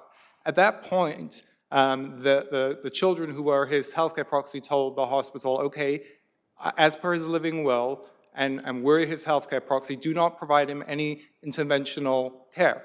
There was nothing in his healthcare proxy which contradicted that. The healthcare proxy just said, please use any measures you can to save my life. But at that time, the hospital had concluded they couldn't save his life, which is why they had the children fill out a DNR. The DNR form they asked the children to sign says, do not sign this if there is a valid healthcare proxy that governs. The only reason the hospital asked them to sign that healthcare. What health care was given, which you maintain should not have been given under the instructions of?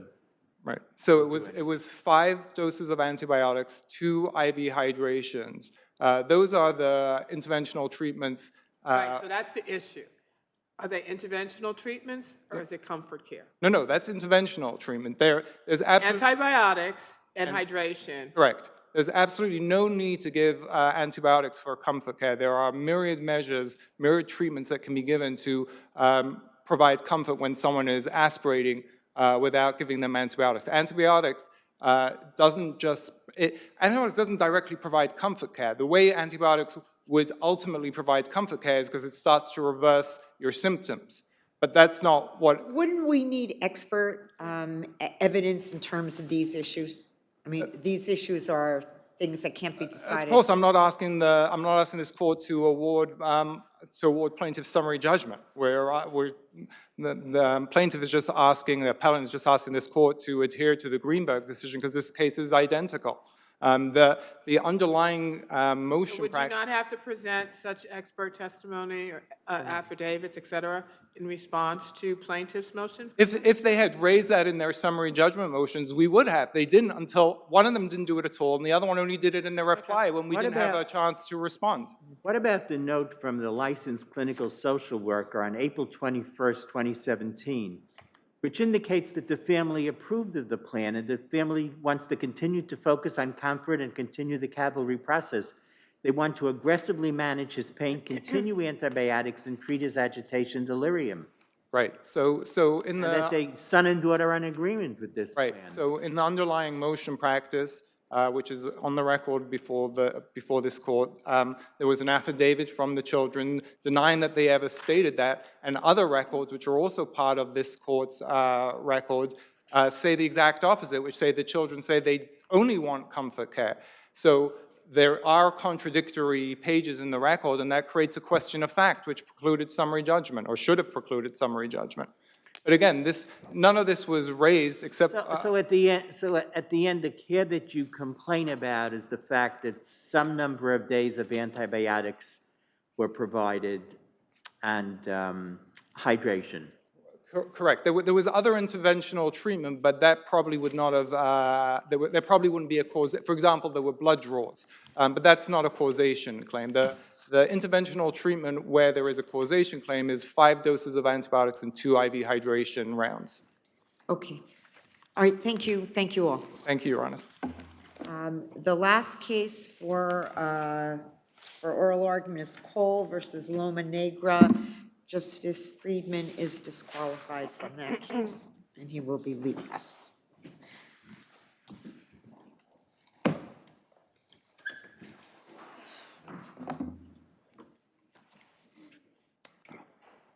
Good afternoon, Your Honors. Glenn Kurtz from White and Case on behalf of the appellants. The issue raised today is simply whether the plaintiff introduced evidence sufficient to raise a genuine issue of material fact as to loss causation in a Section 11 case. The law is straightforward. In order to defeat negative loss causation, a plaintiff must prove a corrective disclosure, which is a disclosure that corrects a prior false statement or omission. There are 2 alleged false statements or omissions in this case, the so-called demand statements and the so-called car wash statements. The disclosures introduced by plaintiff correct neither. The demand statements concern Loma's forward-looking statements about its expectations for serving future cement demand in Argentina, accompanied by warnings about the risk of a future slowdown in the Argentinian public works spendings and cautions about relying on forward-looking statements. Plaintiff alleges that the demand statements are misleading for 2 reasons. 1, because public contractors allegedly were not being paid at the time of the IPO, and 2, because government spending on public infrastructure allegedly had already slowed at the time of the IPO. And the timing for plaintiff's allegations that these events occurred at the time of the IPO is the key issue here, and one that derives from this court's decision, another panel of this court, on June 1, 2001, We were up on appeal from denial of a motion to dismiss. The court looked at the complaint and held that the plaintiff could proceed only on a narrow allegation that, quote, Argentine public work spending had already slowed and contractors were already not being paid. Plaintiff did not satisfy this standard. What plaintiff introduced was a UBS report and related materials from May 2018, 7 months after the IPO, and those materials did not speak to the time of the IPO in November 2017. As to the first part of the allegation for the demand statements, the UBS report and related materials do not say anything whatsoever about contractors not being paid, either at the time of the IPO or any time thereafter. Those materials simply do not mention the subject of contractor payments. So they are not corrective. Well, is this an incorrect statement of the law that there is a factual presumption that any decline in value of the securities at issue was caused by misrepresentations in the offering document, and thus the plaintiff is not required to plead loss causation arising from directive disclosures or actually from anything else? So there is in terms of pleading requirements or on a motion for summary judgment, there is no... Or even to prove, I mean... To prove. There is a presumption that a corrective disclosure caused the stock price to drop, but there is no presumption that any given disclosure is a corrective disclosure. And the issue here is that the disclosures are in the record and they are not corrective. As I mentioned, they don't even address the portion of the demand statement relating to contractor payments. The other half of the demand statements is the slowdown at the time of the IPO in public spending, public work spending, and the materials also don't make any statement disclosing or correcting that at all. Do you have the burden of proving in this kind of Section 11 case that plaintiff's losses were caused by something other than the alleged misrepresentations or omissions in the offering documents? We have the burden of proving that they were not caused by the disclosures alleged as corrective. But does it also go on to say they weren't caused there, but they were caused by something else? There's no case I'm aware of that states the standard in that way. I will say that the UBS reports and the materials do in fact explain the cause of the stock drop, and it's specifically not conditions that existed at the time of the IPO, which is what was required, but rather macroeconomic conditions in 2018, 7 months later. Your arguments sound very fact-intensive. Can we make those determinations that you're asking us as a matter of law? Right. Yeah. Justice Singh, you can make them because the disclosures are in the record and they can be read. They have to be corrective. That's black letter law. It has to be a public disclosure. Otherwise, there's no way to reduce the inflation, the alleged inflation and the security.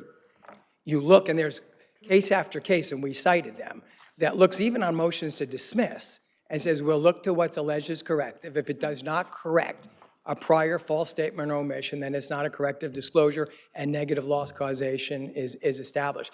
These documents are in the record. They do not correct any alleged false statement at issue. Those were the demand statements. There's also the car wash statements that relates to investigations of bribery and other corruption in Latin America. The only language in the prospectus still at issue here is language that a remote affiliate, CCCC, had started an internal investigation and had a potential wrongdoing in Argentina, Peru, and Venezuela, and to date, 2017, had not identified evidence of wrongdoing. Plaintiff argues that a subsequent 7 months later indictment, charging document, was what corrected those statements. They do not. Numerous courts have held that a disclosure of an investigation or an indictment cannot constitute a corrective disclosure because they're mere allegations that you need actual findings. This court effectively came to the same ruling on June 1, saying that the claim would be actionable, quote, if it is determined that such wrongdoing did exist.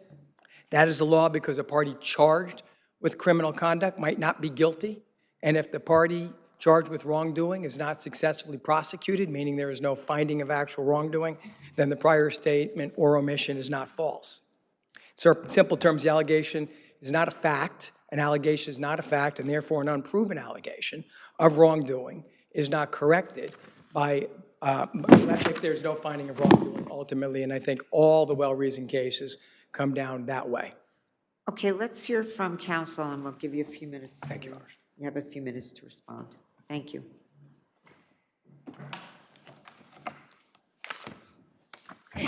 Good afternoon, Your Honors. Shannon Hopkins on behalf of the respondent. I would like to start by answering Your Honor's question. There is a presumption in Section 11 cases in favor of the plaintiff that any drop between the IPO price and when the case is filed is attributable to the false statements in the offering documents. It is the defendant's heavy burden to rebut that presumption. So is it your position that the defendant is reversing the burdens in this case?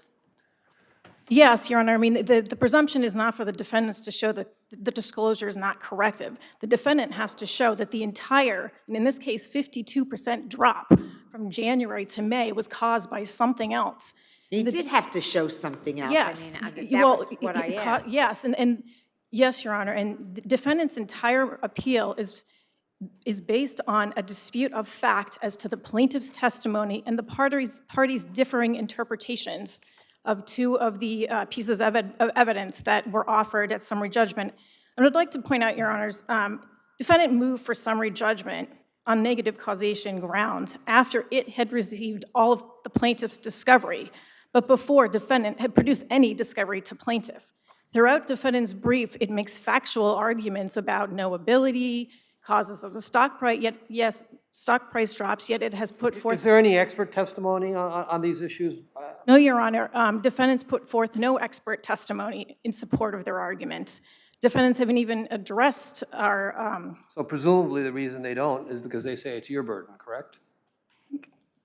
I guess you'd have to ask them, Your Honor, but it's their burden to rebut the presumption in our favor. It's not our burden to put an expert report in and showing what caused the drop. There's no presumption, and there's no requirement to plead loss causation in a Section 11 case, so it is not our burden to put forth an expert report as affirmative proof. It is their burden to rebut this presumption, and they didn't even put forth any expert report. The only thing they've done is rebut all of the evidence that we've put forth, or tried to rebut it, I should say, making factual arguments that it's not corrective, prior to plaintiff getting any discovery from the defendant in this case. With respect to the plaintiff's testimony, actually, Your Honor, I'll just skip to the UBS report if that's okay, because I think that was kind of one of the big focuses here.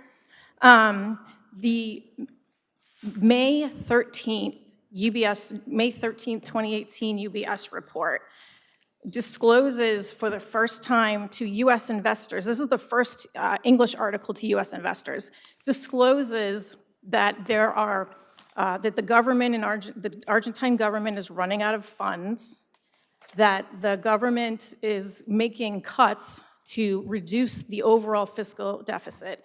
And this is the first time it's ever disclosed what that impact is on Loma Negra.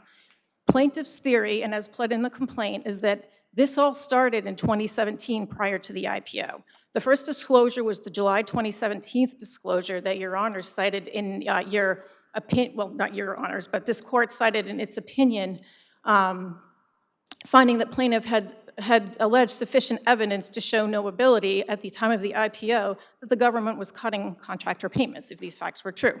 So the July 2017 is the first piece of evidence that we cite showing that there were contractor payment cutbacks and freezes. There are two other articles that we cite in here, and one of them is a November 2017 article that continues discussing this. The November 2017 article says, the government aspires this year to lower the fiscal deficit to 4.2% of GDP and bring it to 3.2% next year. Well, this is the same 3.2% cited in the UBS report on page 4 and page 9. So this whole budget, or this whole goal of the Argentine government to cut spending started in 2017, started before and was happening at the time of the O. It was a multi-year plan. So this was all known or knowable at the So, time. I mean, what we found was that there were, that the prospectus itself, which obviously came before the IPO, may have been material and misleading as to several facts. Right, right. And Your Honors had cited the July, if the July 2017 article was correct, it was plaintiff alleged facts sufficient to raise an inference that the stopped payments were known or knowable by Loma Negra, including they were the subject of public news reporting, and that Loma Negra had a huge stake in the Argentinian industry. So that was the July 2017 article. That's when everything started to be disclosed. This was a part of a multi-year plan by the Argentine government to reduce the overall deficit. And in 2017, at the time of the IPO, there's a disclosure talking about the plan for 2017 and 2018. It's the same 3.2% that's mentioned in the UBS article. The UBS article is correcting the prior misstatements because it's just a continuation of the news that had started out in 2017. So it is corrective of the prior disclosure, of the prior alleged false statements, where Loma talked about taking advantage of the improved market conditions and improved and increased cement demand. Do you want to take a minute to talk about the class action portion of the decision? Sure, Your Honor. If Your Honor doesn't have any questions about the charging document. Well, why don't you go to that? If anybody thinks of any, we'll let you know. Okay. Plaintiffs, the other kind of major document the plaintiffs had introduced as evidence was a May 8th, 2018 charging document. This was a judicial decision by a criminal federal judge in Argentina, 197 pages, citing what he calls as rulings and proven facts regarding the Bicentenario project at issue in this case and the Las Palmas project, referred to collectively as the Twin Tenders. The whole point of this document was almost 200-page findings, factual findings based on evidence, contracts signed by CCC executives, where the court found supported the irregular bidding. There was deposition testimony. There was the bidding files. This was all evidence. The statement at issue here is that there's no evidence of wrongdoing. This document cites tons of contracts and bids and all kinds of evidence that support CCC had engaged in wrongdoing. At best, Your Honor, these are all issues of fact, and plaintiff is allowed to take discovery on these. With respect to, I'm sorry, did you have a question?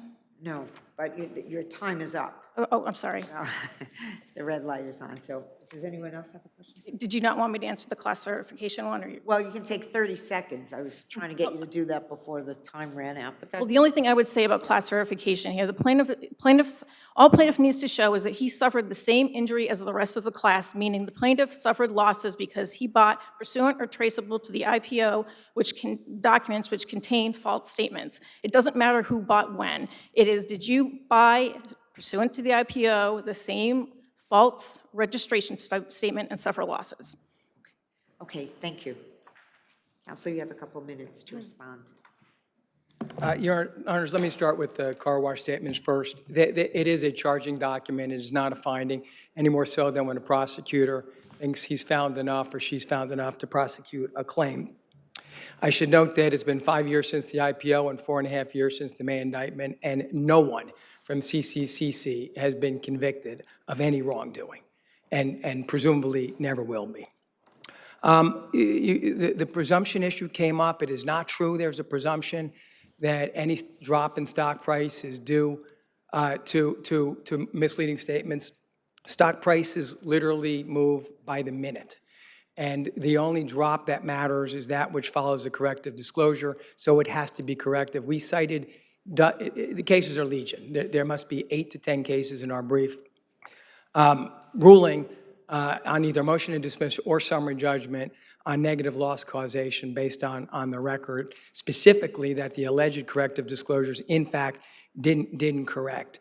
We did not need expert testimony. That's what's needed when you have a corrective disclosure and also other bad news, and you have to kind of segregate out what was caused by the correction of a false statement and what was caused by other market factors. We don't get there because there's no false statement shown, there's no correction shown. It is not our burden. Counsel cannot cite you any case that says we have to identify the reason for the drop, but all parties here agree the reason for the drop was the disclosure. It simply wasn't corrective. Any news of a macro deterioration, which included 30% inflation for 2018 and a 40% hike in interest rates and a depreciation of Argentine currency, is sufficient to hurt the stock price, but it doesn't correct any prior false statement. There is no statement at issue, and the court certainly found no statement at issue from 2017. I don't know what that's a reference to. We are all looking at something from May 2018. There is no evidence whatsoever about any change in 2017. I will note, plaintiff didn't own securities in 2017, wouldn't be able to maintain a case on that basis. That would be an in-and-out trader, and there'd be negative loss causation for that reason as well. Unless the court has any questions in this late afternoon for me. Okay, well, thank you. Thank you both very much. Thank you very much, Your Honors.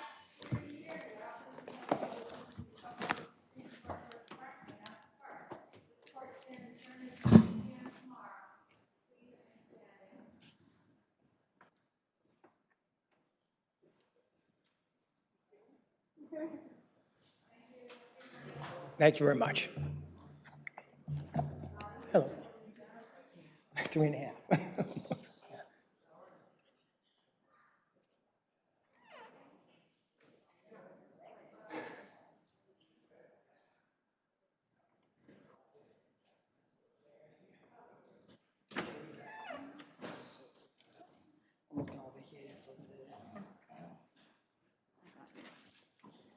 You got it? It's on the side.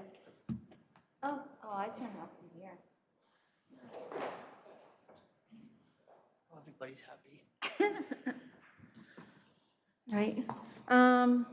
23, 33, 533. Okay. 535. We'll do 535. How about 34? Huh? We can't do it. Legit breaks. So 535 swipe. Maybe I'll see you. No, because I'm gonna go out with Al to celebrate his last day. So have a good night. I'll see you tomorrow. All right.